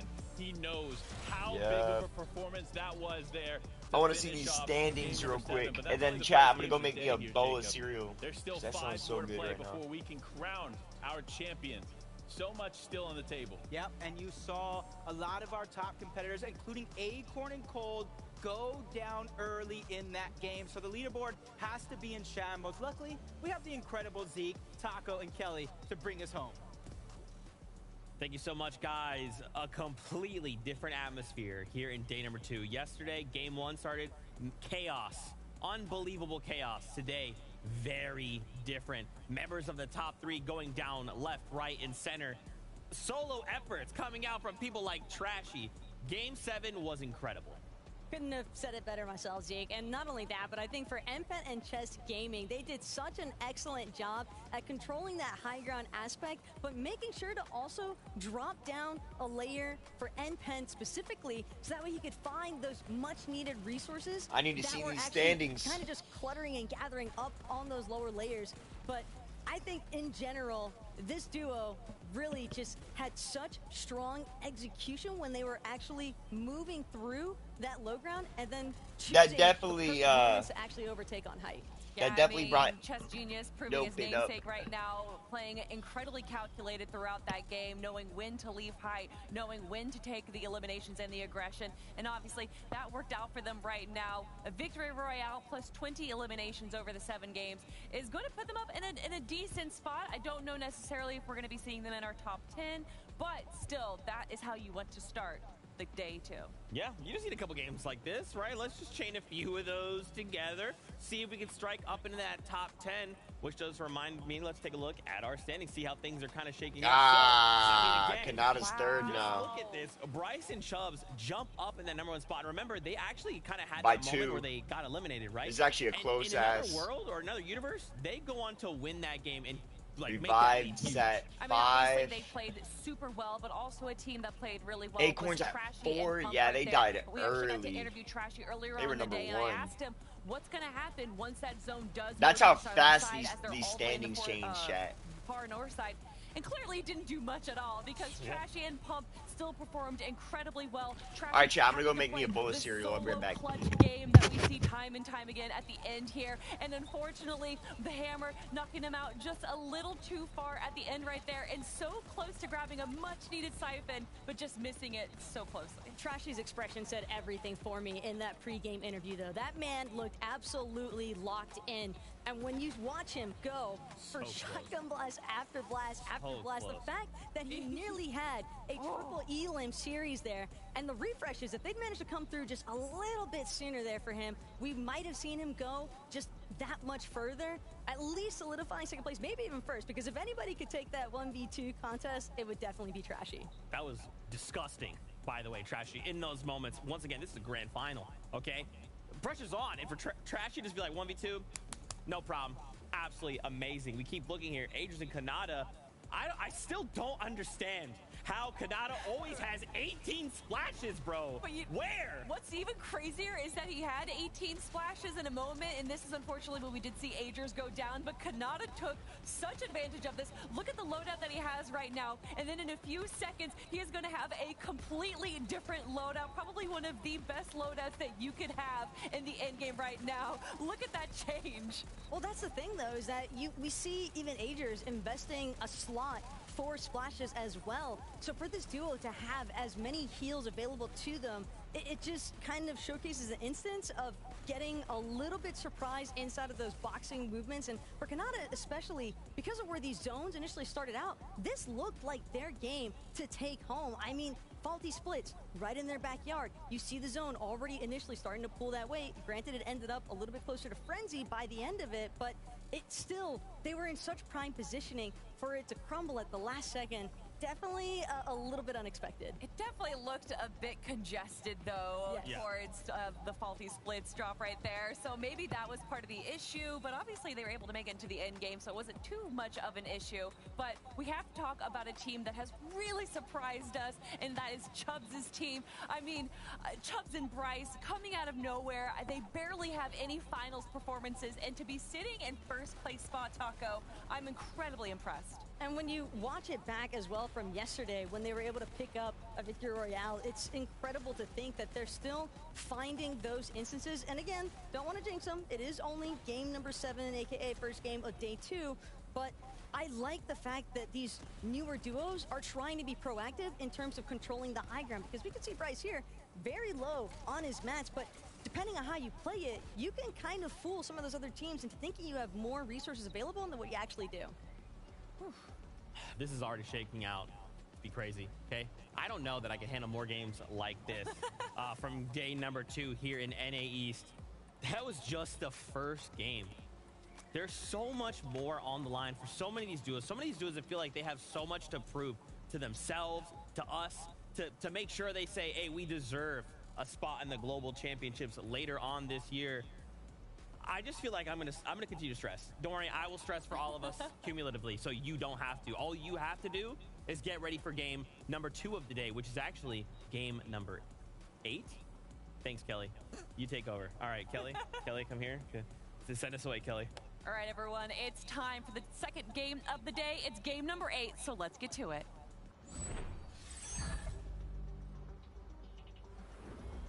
It's time. Game number 8 is here. And I'm going to be honest, I was not expecting so many changes to the leaderboard, Jacob. No, I didn't expect it at all, but my big question mark, Bryce and Chubbs, some of the least experienced in the lobby, can they maintain it? Can they hold on to where they're at on the leaderboard? No, but in a positive way, because they shot themselves up to first. Hey, look, I'm going to be honest with you. This is definitely a bit of a surprise for me. However, they have now put themselves in a position to do well the rest of this tournament. So we'll find out exactly how well they're going to do as game number 8 is here. Let's get into it, Jacob. Game number 8, like you're saying, it's only the second one on the day. Can we actually just do all 12 again today? I'm ready for 13 games. Can we do 14 games? I'm ready for just spending a lifetime here on this stage with you, Panda. I don't want it to end. I don't want it to end, but we'll keep it going. As now Threats and Macwood. This is interesting. We haven't really tuned in over to the Lonely Labs area. Too much off spawn, but for Threats, They aren't contested. But speaking of a team that is contested, Blake and Bizzle, again, going for the 50-50 with Polarize and Users. Such a risky play. Polarize taking quite a bit of damage, but smart on him. Users and Polarize are out again. So despite Bizzle going down, Blake was able to clean it up. My gosh, have they really figured out this drop? I don't know what I just witnessed. I seen Bizzle and one Polarized with Users just pickaxing at their opponents. It became a 1v1 with two different heavies. Woo! Blake coming out on top. That's how you turn it around from game number 1 to game number 2, or game number 7 and 8. They're back to back. That's how you get things going on day 2. I mean, you're going to remember the first few games of yesterday, Blake and Bizzle unfortunately losing the off-spawn battle, but today they've turned it all around. Even seeing them in the last few games of yesterday, they were turning it around. So it's great to see that they figured out exactly what their game plan is, and they executed on it flawlessly. But speaking of flawless execution, it is Aoxy landing those much-needed shots onto Chip, going to cause him to be pushed back, and now his teammate left as a solo player going to be exposed here as Aoxy just tries to get in the box. Yep, Spade. I don't know how they got so separated, but now they have to dig deep, and he goes down yet again. You see Chimp trying to close the distance, minimize the audio. Aoxy has some sort of an idea where he's at, but not the exact location. And that's why you see them on the hunt. That's 4 points possibly up for grabs, and for them, you saw where they finished in that last game. It's about keeping the momentum going from game 7 to game 8. You see him peeking through. He spotted him around the corner. This is his chance, and a chance he will take. Chimp and Spade are no more, and Aoxy and Swirl rise to the top yet again. See, Aoxy was comfortable taking that little bit of damage there. Trade. He just wanted to trade. He knew, look, I don't care if you hit me with a few SMG shots because I'm going to clean it up with a nice, focused, heavy shotgun shot, and that's what you need in those moments is just focus. Because that heavy shotgun, it takes quite a bit of aim to really land those shots. So for him, that was a great play. You can already see in your mini-map. I'm always looking in the mini-map while I'm looking at these players, seeing where the zone is going to go. It's a little bit of a pull for Trashy and Pump. So time is of the essence if they want to get themselves a spot in the zone. Bryce and Chubbs, a team I'm so proud of. I feel like a proud parent, even though they probably have no idea who I am. I just want to see them continue to perform. And this reason why I say that is because it gives everybody hope, right? The players that are not the superstars, that are not those big names saying, hey, that could be me. That could be me next. There is FNCS Major 2 around the corner. Yeah, I mean, look, even though we're in the grand finals of Major 1, now Major 2 is not far out. So for the teams that aren't necessarily getting their game plan, their strategy down now, don't worry. There are more majors this year, more opportunities for you to go on to the global championship. So just learn from today's games. But for a team that is in contention, for a team that is at quite near the top of the leaderboard, it is Kanata and Agers. Their game plan and strategies throughout this competition have been flawlessly executed. But in that last game, with Agers going down, Kanata clutching up a few more points, it wasn't necessarily what they were looking for there in game number 7. And you can see Yamzo and Rise looting up, throwing all the loot or all the extra hills into a central location. That way they can keep stacking themselves up, figure out what loadout they want to get, and then continue on with their game. A solid game plan, if I say so myself. I've seen so many teams use similar strategies to kind of stack up their Storm Surge so they don't have to worry about later in the game while maintaining as much heals as possible. Acorn and Cold trying to do the same thing, but you can see they're inside of the zone already. Much more than they were in that last game. And that leads me to ask the question mark, or hopefully we'll see it later in the game, is how they maintain that Storm Surge strategy. Because game number 8 or 7 on the day, it wasn't the best. All right, chat. I am back a little bit late. They know but we good. That even if they're down, there was literally they're no not milk. out of this competition. We saw Aviv play exceptionally well in the Surge week.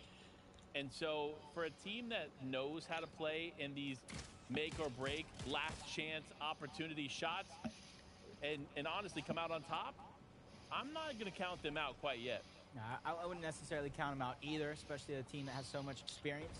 But I wouldn't count out Reciprocal and Revised, team that can threaten for the high ground at a moment's notice. They can cause destruction, almost play leaderboard busters and bust everybody down when you don't expect them coming. And you can see them trying to rotate as close to the center as possible. And you see the position that they're in right now, they're not boxing up. They're continually trying to bypass everybody around so they can get a cliffside of their own, build that tower in the sky that we see so many teams do, and then that's where they're going to start to gather up their search. Yeah, Surge is going to be important here. A lot of these teams were struggling yesterday, just not figuring out exactly Peter how to Bot, connect those Booga's shots still in it. early on and causing some serious issue for these duos. But for a duo like Booga and Peterbot, 5 more opportunities, I should say, to shift this leaderboard in their favor. You know, look, as much as I was saying in the pre-show and during Surge Week and even yesterday, how I don't know that they were going to win, I still do strongly believe that Booga is the GOAT of Fortnite. I mean, his accolades, his accomplishments speak for themselves. So while I don't know that this is going to be the competition for them, that does not mean we're not going to see them do some big things here in the later rounds of this tournament. Now, I kind of believe it as well. They've already ramped it up in that 7th game, trying to keep it going just like Aaron and Naves. Much better performance to start off their day. Hopefully they can kind of propel that forward into more. And, you know, from one masterclass to another, I talk about Bryce and Chubbs and a little bit of experience that they lack, but a man that doesn't lack experience and can lay out the whole plan is Vivid himself. Way too kind to me, Jacob. Tuning in with Bryce and Chubbs here. Only 10 points separates 1st through 4th right now. At the top of that, of Bro, course, this dude looks like he's high as fuck. Chubbs is a better man than me, selecting the Chili Chug Splashes over the Purple Thunder shotgun. He, of course, does have that shockwave. He looks like hammer. Steve will do it. Bryce, as well, has a shockwave hammer of his own, so lots of splashes going into the end game for this duo. It makes you think, what are these teams prioritizing? What are they focusing on? What makes more sense to have in the inventory? And sure enough, that was definitely a big decision. In my opinion, right? Any game that I've played here in Chapter 4, I've always gone for the better shotgun. I think that the extra damage is just more important for me. But clearly the pros are seeing a very different situation for them. So maybe those Chili Chugs are just that much more valuable. Yeah, I got to agree with it. In these late games, we're seeing a lot of movement going to be needed. Use multiple shockwaves to get out of dodge. What happens if you don't have those extra charges left to get out again? Use those Chili Chug Splashes. Not only does it grant you some movement speed, but it's allow you to get your HP or shield up at a moment's notice. Rokane and Joji, revives reciprocal, all getting close by. Wouldn't call this a POI, but the landmark where it has a static launch pad as well. Lots of mobility. And even if you don't need it, you can see Revised and Reciprocal trying to use the Shockwave Hammer to break upward, drop these players down into their hands. I mean, honestly, smart play on their part, but you saw Revise get caught off guard there, drop down for just a moment, and immediately realizing this is not a safe fight to take. Now just getting back with his teammate here. They hold a really nice spot in the POI. Not only do they have the advantage over the enemies within their area, they're also keeping Joji and his teammate at bay underneath because they have blocked off the launch pad. So even if they want to try to escape, even if they want to go somewhere else, they're not going to be able to unless they go through them. Oh my gosh. Gam and Jigglyflopper trying to have a much better exchange off spawn. Don't want to leave it down to any solos. They realize how much this it game impacts just the later started. portions of the game. A Shadow, he defends the angle from Cam. Great. I didn't miss job, much at launches all. Out. Jigglyflopper goes down altogether. No heals on the name, but a huge tag from Cam. That could be a life-saving one at that. Continues hot on the heels, drops down to the box, turns, tries to take out Shadow as well, but he's in a whole other team's box. He tries to break downwards, but he gets tagged up again by Shadow. The punches coming in left and right from Sphinx and Shadow to take down both Jigglyflopper and Cam. That was well played. That was a tough one. He took it to the chin, and I believe he'll come back here stronger, especially looking at how Cam was playing that. Honestly, as a solo player, playing that very, very well. But Shadow and Sphinx just getting that extra few bits of damage off to finish off the duo. And good for them. You know what? This is a duo that didn't necessarily have the strongest day one. So for them coming into day two, getting a few eliminations, especially eliminations onto big players like Cam, I mean, great start. You've seen a prime example right here, right before our very eyes as well. Kanata and Agers. You notice something different? 5 splashes instead of the normal 18. Leads you to believe that he chose a different augment this time around, trying to suit a different style of play, trying to climb up the leaderboards even more. And that's one thing we talked about as well, that the performance they've been having at his duo is phenomenal. And they have the potential to pop off as solos as well. They're one of the teams that you can't count out at a moment's notice. Doesn't matter if they have one bad game or go down earlier than you'd expect. Yeah, I mean, look, so much can still happen in this game that even though we're hyping up... They're Chubbs first and right Bryce, now. we're hyping up I'm pretty Kanata sure. and Agers, it can all change. We saw it last game with Acorn and Cold. They went down way earlier than anybody anticipated, and it changed the trajectory of the way that leaderboard looks going into game number 8. So For Walkers and Vert, they look to be the disruptors. They look to be the players that cause the change here, as they've had a pretty decent game number 7, game number 8, looking to make it the same. With big tags coming through here, probably not going to have to worry about Surge here in a second. You can see all the fruits and vegetables laying around him. You got to imagine a harvester augment coming into play. And really take note of the Falcon Scout as well. The information Walkers and Vert gathering time and time again for a duo that can get aggressive, close the distance at a moment's notice. That could be an attribute. Bro, I for a feel lot of like players who don't boat necessarily plays think are of. the move. Quanti and Scare, phenomenal plays. One zone to the next. They're trying to play the slow side of the zone, where the least amount of players are actually going to contest the spot, but this might not be the best thing for them. 70 below Surge, continuously falling even further. It almost makes me wonder, is their plan to just simply out-heal it? You got to be, the fishing rod that just dropped, Jelly Angler Augment is a possibility. It could be a smart play. Yeah, and it might be the play for them. Look, for teams that struggle with mid-game fights, the best option is to avoid them, right? But when you avoid mid-game fights, you also run into issues with Surge. So the only answer to that, in my opinion, is the Jelly Angler Augment.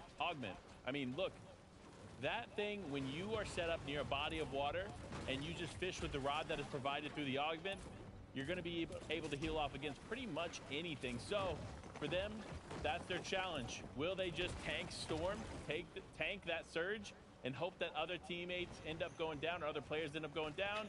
Is it really It's a Angler? tough call to make. He really just said A bit more Angler. separated than I would hope for Vert and Walker. But you can see why it's so. 185 below the damage threshold. Trying to gather additional angles to try to pop some They are shots. below. You see Vert's going to be Badly. able to stagger himself farther back Badly. than Walker. He has the shockwave hammer. He can close the distance sooner rather than later. Doesn't like what he sees and immediately tries to reunite. They already built that tower high in the sky. They just have to extend forward just a little bit, but Walker's taking a little bit too much damage. Heal's going to be used moment here to stabilize, but you see so many other teams on the side. This is what you're talking about. You take that damage early, you're closing the opportunities that you have to grab the Storm Surge. Gotta be careful. Yeah, you definitely do have to be careful. You can't be putting yourself out there. We saw that with Peter yesterday, where he was just basically diving in front of shots. I mean, he was obviously he's looking for Surge, and rightfully so. He needed it, but he ended up taking way more damage than he should have. And unfortunately, that's what we're seeing here happen with Vert and Walkers. Not only are they getting tagged up by Surge, but they're also getting tagged up by the players there in the distance as now Walkers is down. But looking to connect those final shots onto Vert here are two teams, Revive's Reciprocal being one of them. Of course, this could be huge for them. This could be the refresh they absolutely need. But for Vert, it might be over. He lost. Bro, they got the mats. Your duo, Actually, nah. teammate that you look to time and time again to try to hold that confidence at a high. Revise and Reciprocal. Got to be feeling confident. What's after the that circle one. at, like, Refresh, 3? Propel themselves forward. Yeah. Keep them going in this game. Going to Trashy and 4. Pump looking like kind of a little down, a little bit too far down, but you can see the 12 slap berries, big bush bomb as well. You got to imagine the augment's trying to match the gameplay. Pump living with just a sliver of HP. Trashy needs to look behind, and he's going to make sure that they reunite together again before they begin to try to set themselves up, just like Quanti and Scare. We talked about them, and they're not trying to take these mid-game fights. They're just simply trying to out-heal it in this scenario. Will it work out? Honestly, I'm invested to find out. I mean, look, it's a viable strategy. Out-heal Surge as much as you can here. Use the jellyfish to do that, but also having to use some of those chug splashes. That's when it becomes a problem for me. When you're utilizing the resources you need to keep for the late game, then there's a problem with the strategy. That's especially true. Considering when you have that jelly Kanata's still in here. you need to start using it early. You can't wait until Surge is ticking away at you, because you want to have a stockpile of those jellyfish before that purple lightning begins to strike. Yep. I agree with you 100%. Proactivity is going to be key for a lot of these teams. You make one mistake in a lobby like this, it's something you're going to be looking back. Probably won't forget either. Agers and Kanata looking all around. 564 above the damage threshold. That in more than enough to have that feeling of comfortability at a stage like this. They're not having to hunt for surge. They're not having to make desperate plays. Booga's still Just like up. Peterbot and Booga. They need a They're doing terrible, though. closeout here on day number 2. And I said it in that last one. It's going to come by big elimination games and high placements. Since the zone is already here towards Slappy, all they did really in this game is just try to grab that surge early on. Make sure they don't have to worry about it late in the game, because they know as later and farther this one goes, those eliminations will naturally present themselves. I mean, look, if you're Acorn Cold or Peterbot and Booga, you're feeling pretty ecstatic about where this zone is pooled. You haven't had to put forth much effort. You've been able to kind of maintain some of those vital resources because you've been in the spot. Zone's far from them, though. Obviously, Surge would be the only Zone is really far. Acorn and Cold, they were able to overcome that. So for these teams now, placed within Slappy Shores, they need to start moving. And they need to start moving fast. You hear them. This dude's got the shadow bomb augment. The shockwave hammer. Who's going to be the first one to launch away? That's the question, as all these teams just linger and wait for people to start moving. It's like one of those situations. Move too early, get focused by the lobby. Rotate too late, you get focused by the lobby. Timing has to be perfect here, or as close to it as possible for a lot of these teams making this rotation. And for Aviv and User, they're just trying to get everything left behind from Booga and Peterbot before they rotated out. Yamzo and Rise, a team looking to not only have a much better day than they did last time, because that was already a great day number 1 for them. Is Click still up, chat? To hopefully claim I don't think he is. FNCS title and the last one for the NA East Which is region. very bad for him. Yeah, I mean, they're looking to claim it here.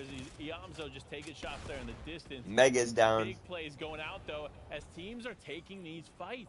Despite them not necessarily needing to, these teams are now on top of one another, just taking the fights that they can take. One of those teams, though, is Kanata and Agers, just sneaking around down below. They're waiting. They want one of these teams to run in front of them, because you know when Kanata shoots, he don't miss. Yeah, and he's going to have to not miss, or at least Agers. The mats, the resources, the lowest I've seen a team like this, but they sneak up, they land a huge shot, but they get Shockwave hammered back. That's going to be Tahi trying to keep himself alive. Oh, wow. Danger Hero not able to save the day. Kanata under stress, under pressure, trying to keep their game intact. And we talk about how well they've been performing as a duo. Well, now it's your time, Kanata, the king of the solo clutches. If you want to hold that top position, it's all on your shoulders. And this is the moment. Against Death here, they already took down Tahi. Splash is coming out, trying to stabilize himself, but Death realized the position he's in. That's not elimination you want to let go for free. He tries to shockwave hammer in, but he goes up and over to greener pastures. Yeah, this is a tough rotate for Kanata, as he's now the focus. Anytime you get in a fight like that and you're not in zone, you're immediately going to be looked at, and unfortunately for him, that's what's going to happen here. But danger. They're pushing him. He's gonna get a little bit yeah. It's not going to be enough. No. Damn, bro. As both Kanata and Agers could not hold on, despite that Danger Hero augment activating. Hello, leaderboard. Nice of you to open on up to have us a great finish, or a possible one at that at the end of the day. As you look on board, Pump, who went down, Trashy's going to be the last one left. 10 HP, 8 builds to his name. The information right now isn't how to get to the next zone, it's how do I get this refresh to keep myself alive. Staying alive.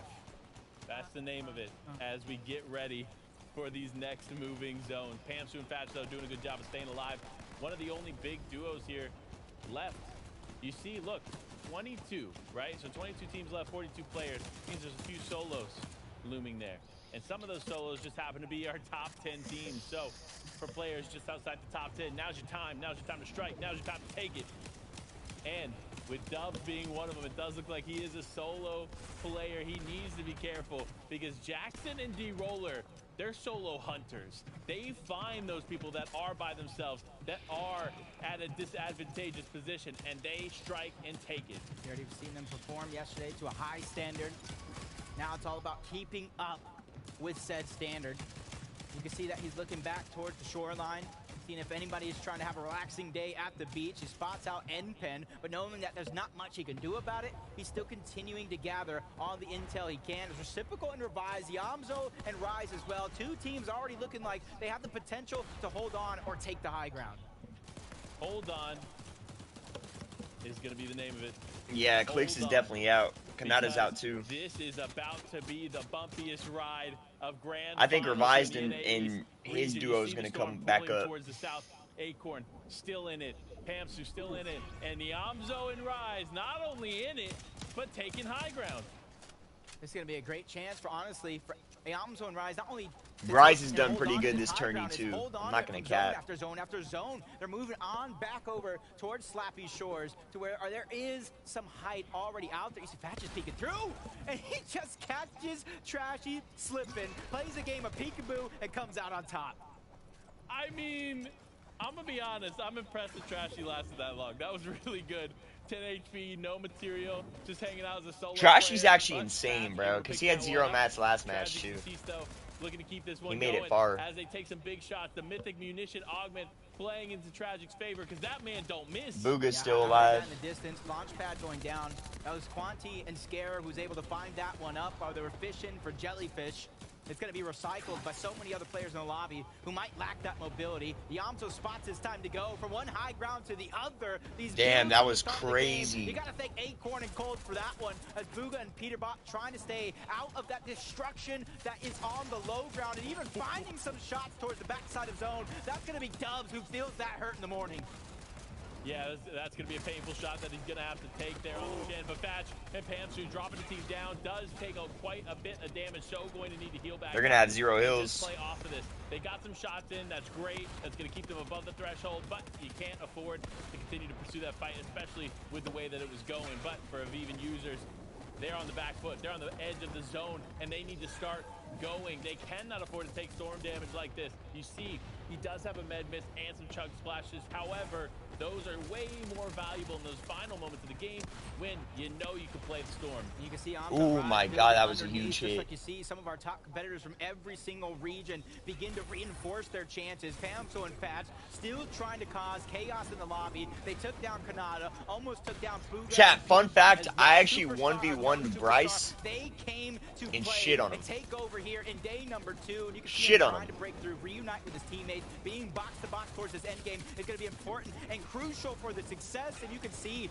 Booga under pressure. Peterbot's going to hold the covers, and now they keep this show on the road. It was way back then, though. Yeah, this is the big game that Booga and Peterbot needed. But as I say that, Revise takes a big shot onto him, but not going to be able to find the full elimination as Revise is probably dead. Needs to do something here, though. But yeah. Unfortunately, not going to be able to do it. It is going to be Acorn's still up. Take him out, and Acorn and Cold are.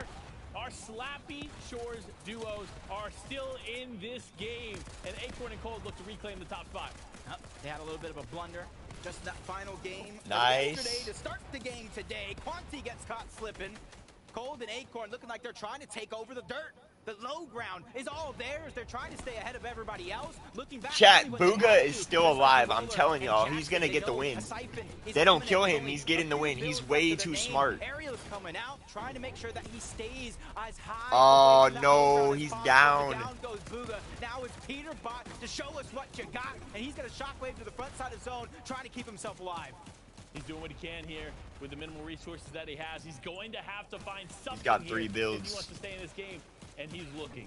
My man, when this guy shoots, he don't miss. So the way he's looking for these shots is going to be huge. He's actually going to go for hype. Wait, this is so risky for him to take out high ground and focus them. But sure enough, it does end up working in his favor, causing Yamzo a little bit of damage. No way. Good exchange as the Yamzo and Rise end up cleaning them up. And we got 4 teams remaining here in the final moments. And they're all superstars of the region. And you can see Cold making sure to miss Acorn up. That challenge for the high ground's going to come through, but he flies right past, landing just a short shot on the. I'd hammer straight up right now. Actually, no. Yeah, there you go. But he's going to yes, be able sir. to survive. Cold making sure that these clutch plays he's known for is going to follow him to the FNCS finals. Acorn and Cole must have heard Z talking that trash there in the pre-show, because they're coming back. Not only are they coming back, 5, 6, 7, 8 eliminations as they hold on to the final moments. Cold going 2v1. Acorn's got this. Yeah. Takes out Jackson, and now it's a 1v1. Acorn and Cold got this easy. Yep. Over. That match was crazy. They just took back first. Chat, they 100% just took back first. They either go down early or they win the game with 10 plus elims. I don't know what is happening, but listen, honestly, they got some motivation. That is crazy. That second win in day 2, and you love to see it. I gotta be thinking right now, Cold. Watching how that played down toward the end game, they got separated. It looking like it was bleak, but it ends up as 3 solos for the end game. Cole's got to be thinking, I got this. Acorn's got to be thinking, he's got this. Guess what? They snatched it away. Yeah, and a big win to snatch away here. Because remember, Peterbot and Booga, the other Slappy Shores team, they were competing still there in the final moments, but it was Acorn and Cole, the ones who won time after time yesterday out of Slappy Shores, are again winning it today. And I got to give Pamso and Fatch credit as well. Taking down a lot of the big names here in the lobby. Not taking them down themselves. Took them down low so another team could. But at the end of the day, the superstar Cold. That was crazy. Too much. I need to see the for anybody in this standings. lobby at this moment. And we talked about the game number 7 blunder, game number 6 yesterday. That is long behind them. They're ready to take the next couple of games by Yeah, storm. Clicks is washed now. Absolutely are, but look, there's going to be some shifts on the leaderboard, and the only people that can break them down for us is Zeke, Kelly, and Taco. Cold. My gosh, this guy is on another level. Can I just say, his ability to isolate players, to just make them feel for like a moment they're safe, they're fine, and he's just waiting there with an edit, waiting for them to just drop that guard for a single moment, and he takes full advantage of that. I think my favorite part was honestly right at the very end. He recognizes that there's a gold auto maven right for the pickings, manages to Wow. have that, and that's actually what helps him solidify the final elimination blow to clutch out this win. And I don't think anyone needs to question, oh, well, maybe this was because it went over to Slappy Shores. This was an advantageous zone. Bro, that's We saw crazy. They were doing time so and time good, again too. Yesterday have far polling west zones and still come out on top. Like you said, though, Cole, with these calculated eliminations, time and time again, going on the aggressive, even when he comes down to a solo player, not letting up against his opponents. Coming down, though, you do have to give props to Fatch and Pamsto. They had an incredible in-game as well, but it did go Damn. the way of the Slappy King. Yeah, That's so crazy. Just watching that back, it's so clear that like Cole is almost forcing everybody to move where he wants them to Yep, move. they're right? first, of He's like, course. hey, if you want this fight, you're gonna come down to this wall. Of and you're gonna have to course. go for the shot, and he makes sure he's the one that walks away with it.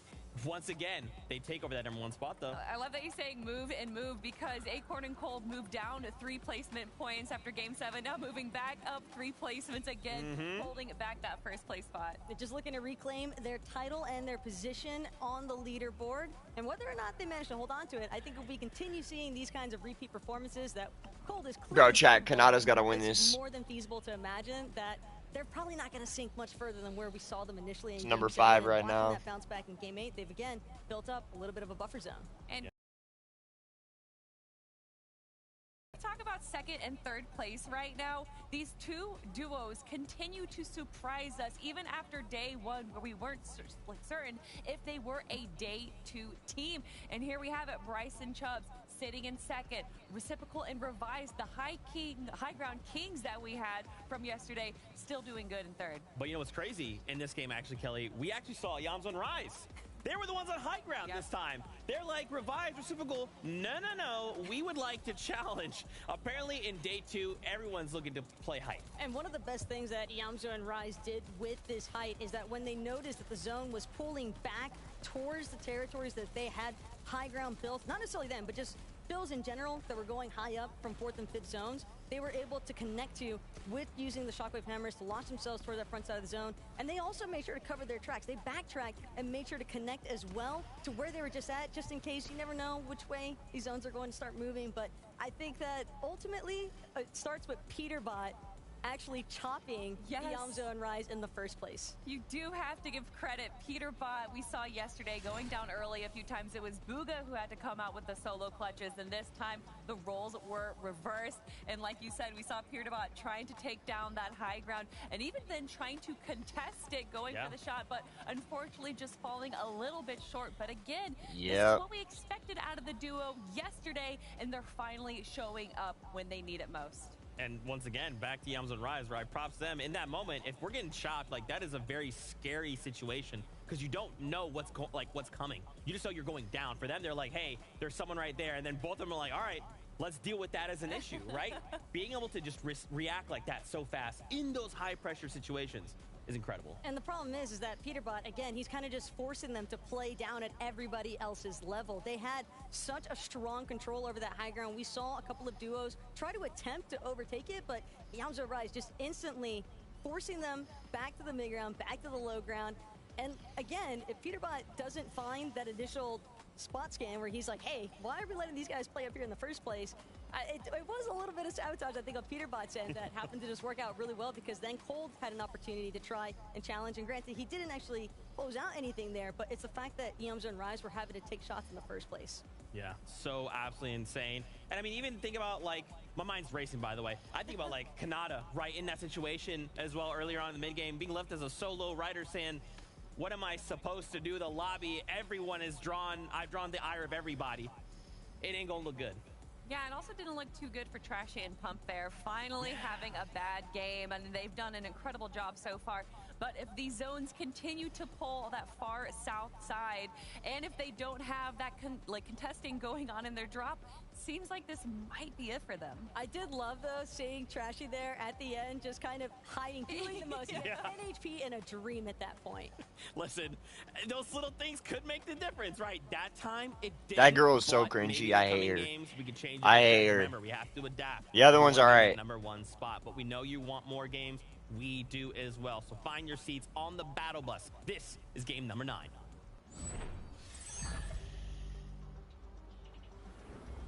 Zeke says adapt. So adapt we shall, especially these competitors, depending on where you're at on the leaderboard, means oh so much. We're seeing it affect players already. You're down, you need to get eliminations and a high placement. But if you're high up on that leaderboard already, it almost makes you wonder, do you get aggressive? Do you stick to the plan? The question is up in the air. There's so many questions up in the air, but for these storytellers, one is playing that or making that story a little bit better than the others. They're writing those words down a little bit stronger. It's Acorn and Cold as they finish such an incredible game 8, but 9 is here. The third game of the day, almost to the halfway point of day number 2, and here we go. All it takes is one mistake, one misstep. We've already seen the leaderboard change game after game so far, including our first place players. Who's to say anything different will happen here yet again? Business as usual towards the Slappy Shores. Split between north and south. A little bit of surge probably meant the difference for Acorn and Cold, because on game number 7, the start of the day, they were down on surge. A huge switch up in that last game to make sure they were ahead of surge through and through. Oh my God, Panda, I'm ready for it. I am ready for this one. Blake and Bizzle, polarized users, the fight I've been waiting for. I'm going to be honest with you, it does look like Bizzle was a little bit behind, but it doesn't matter because Blake's just too good. Polarized, though, going to be able to clean up Blake, but now Bizzle is going to be healthier.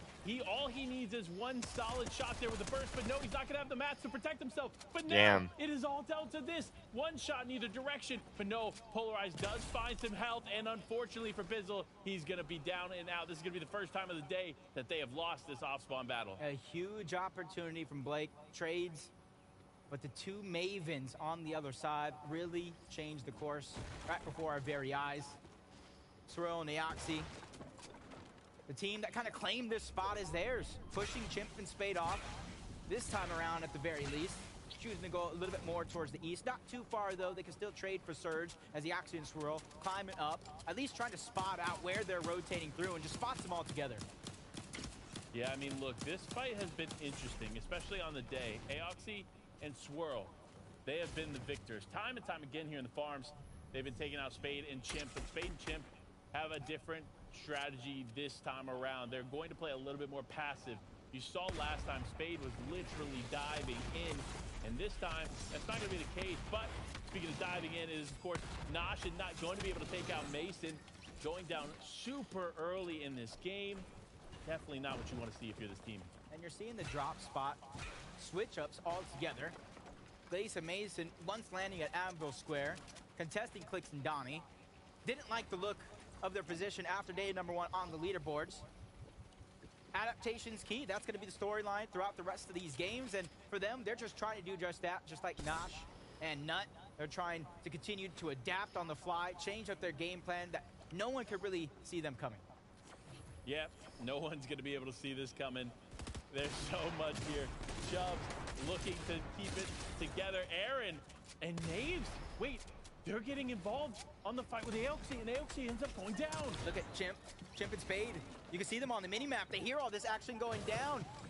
It's almost like a green light, and they're trying to make it before it turns red. They realize the opportunity is now as the swirl goes down. That's going to be Chimp who steals that one away. Do they continue to aggress onto this situation? Because in their heads, they're probably thinking the team that contested is weak.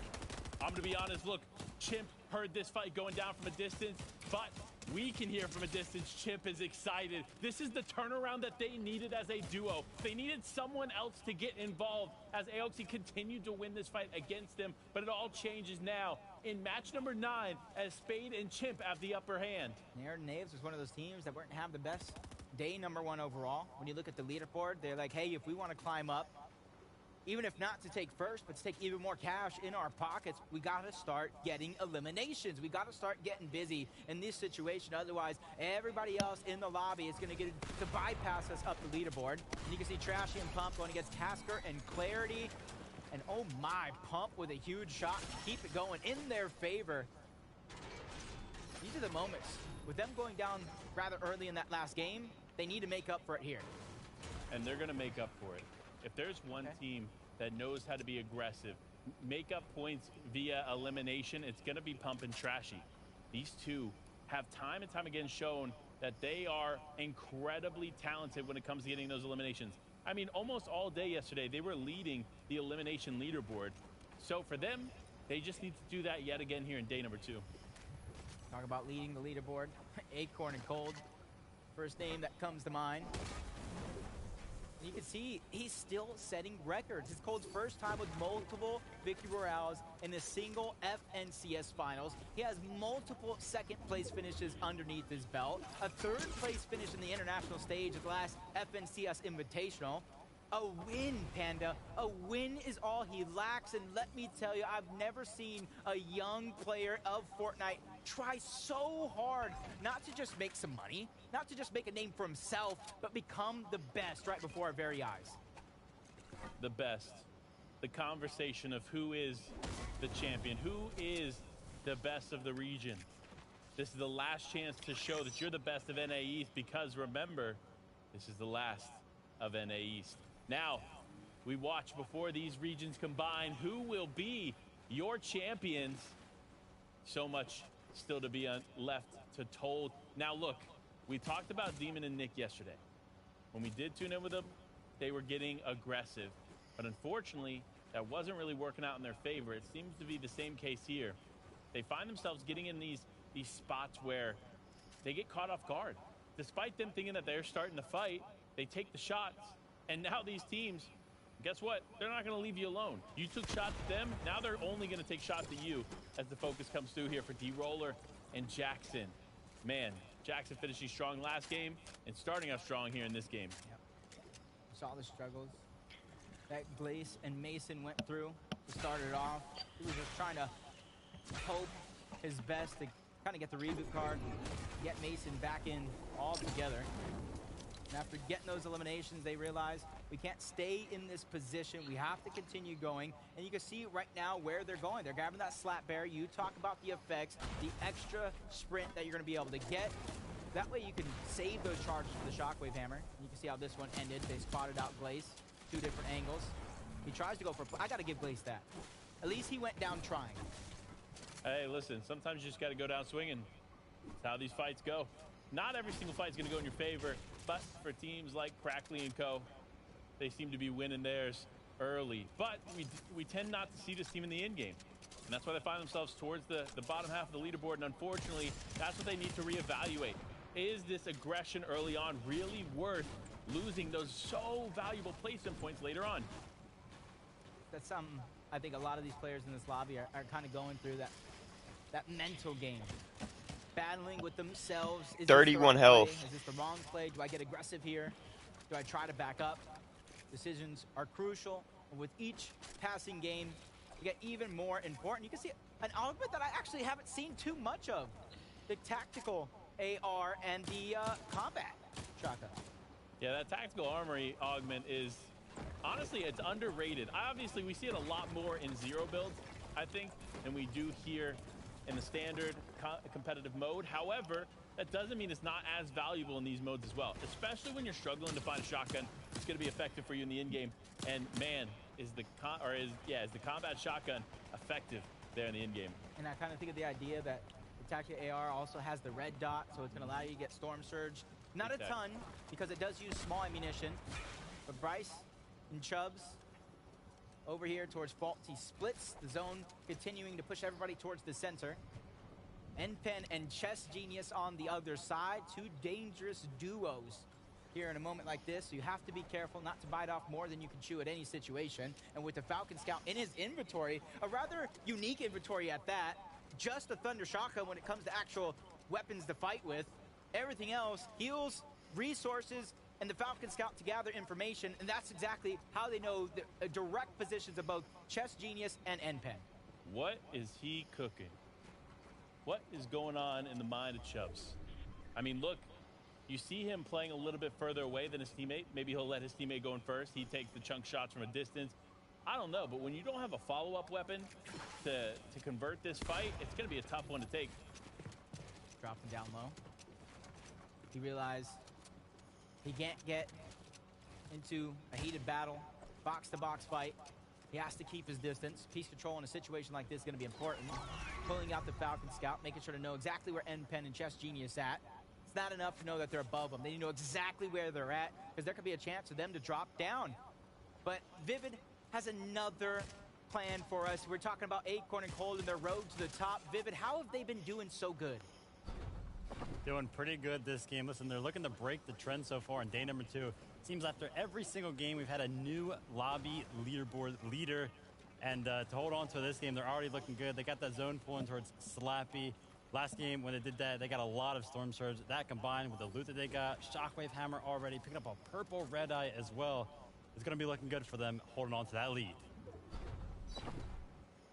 Thank you, Vivid, for letting us know that Chug Splashes are in the future of Acorn and Cold, because what was that, 9 Chug Splashes in the inventory? That is a beautiful way to start this game. You can kind of see when he opened some of that loot, a Chug Splash popped out. He has Splash Medic. It's those clues. It's the little things, the little notes that I take to hope to take me to the top of the leaderboards one day. Maybe 2025, you'll see me compete in FNCS. I need that much time to practice, but Bryce and Chubbs, they don't need much time at all. A huge fight that we knew was inevitable between these two teams. The information, how close they were through and through. They know one player's weak. They're separated. They're trying to attack. The piece control is theirs. Bryce has him exactly where he wants them, but shockwaving himself out of danger for the moment.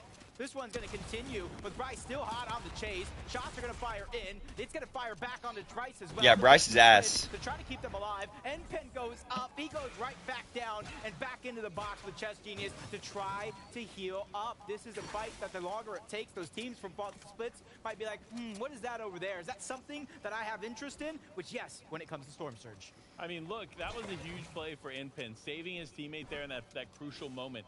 As soon as he was dropped in the box and that player was hunting, Bryce lost sight of NPen. Yeah. And unfortunately, that was at the cost of almost all of Bryce's health there in that moment. But for NPen, they're looking to keep this fight going. This fight, though, is taking quite a long time. The longer this takes, the more eyes it's going to draw, and potentially more of a third-party opportunity coming in the distance.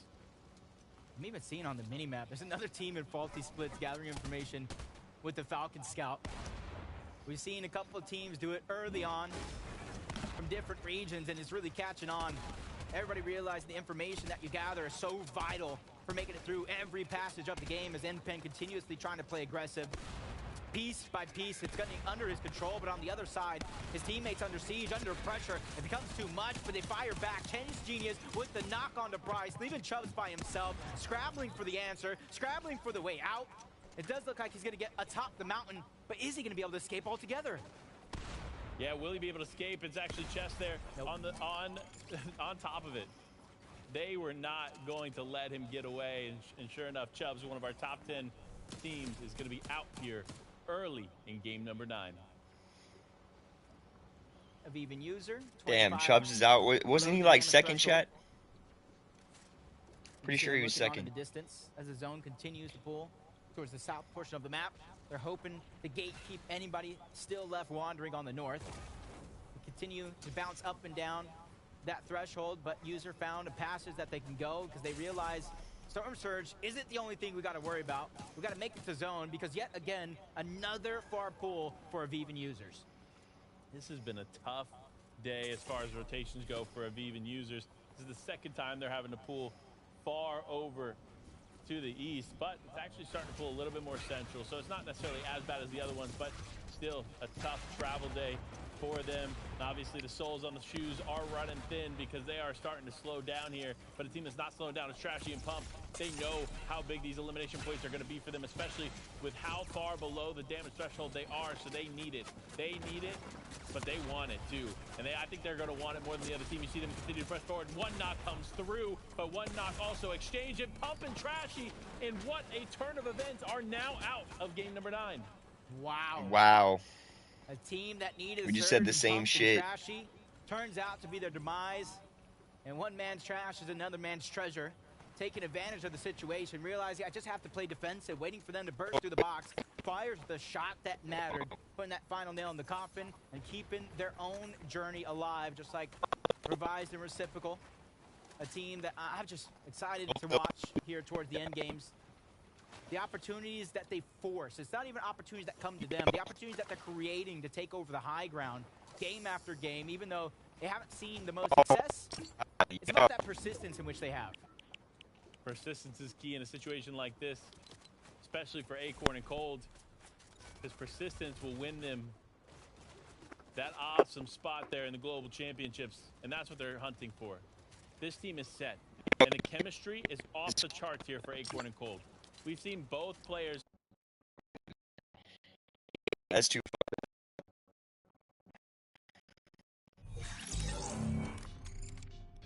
far. Whole game.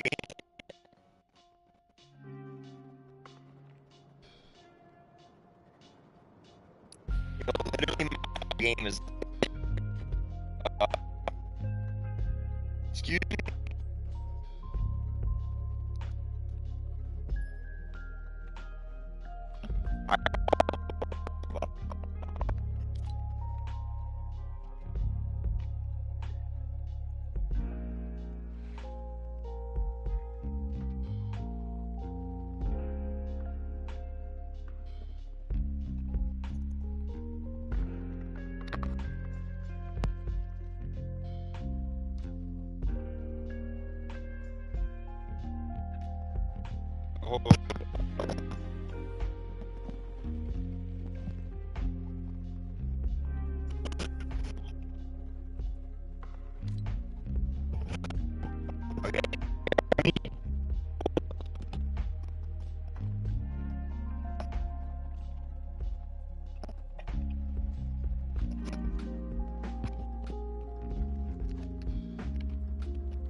Oh, yeah.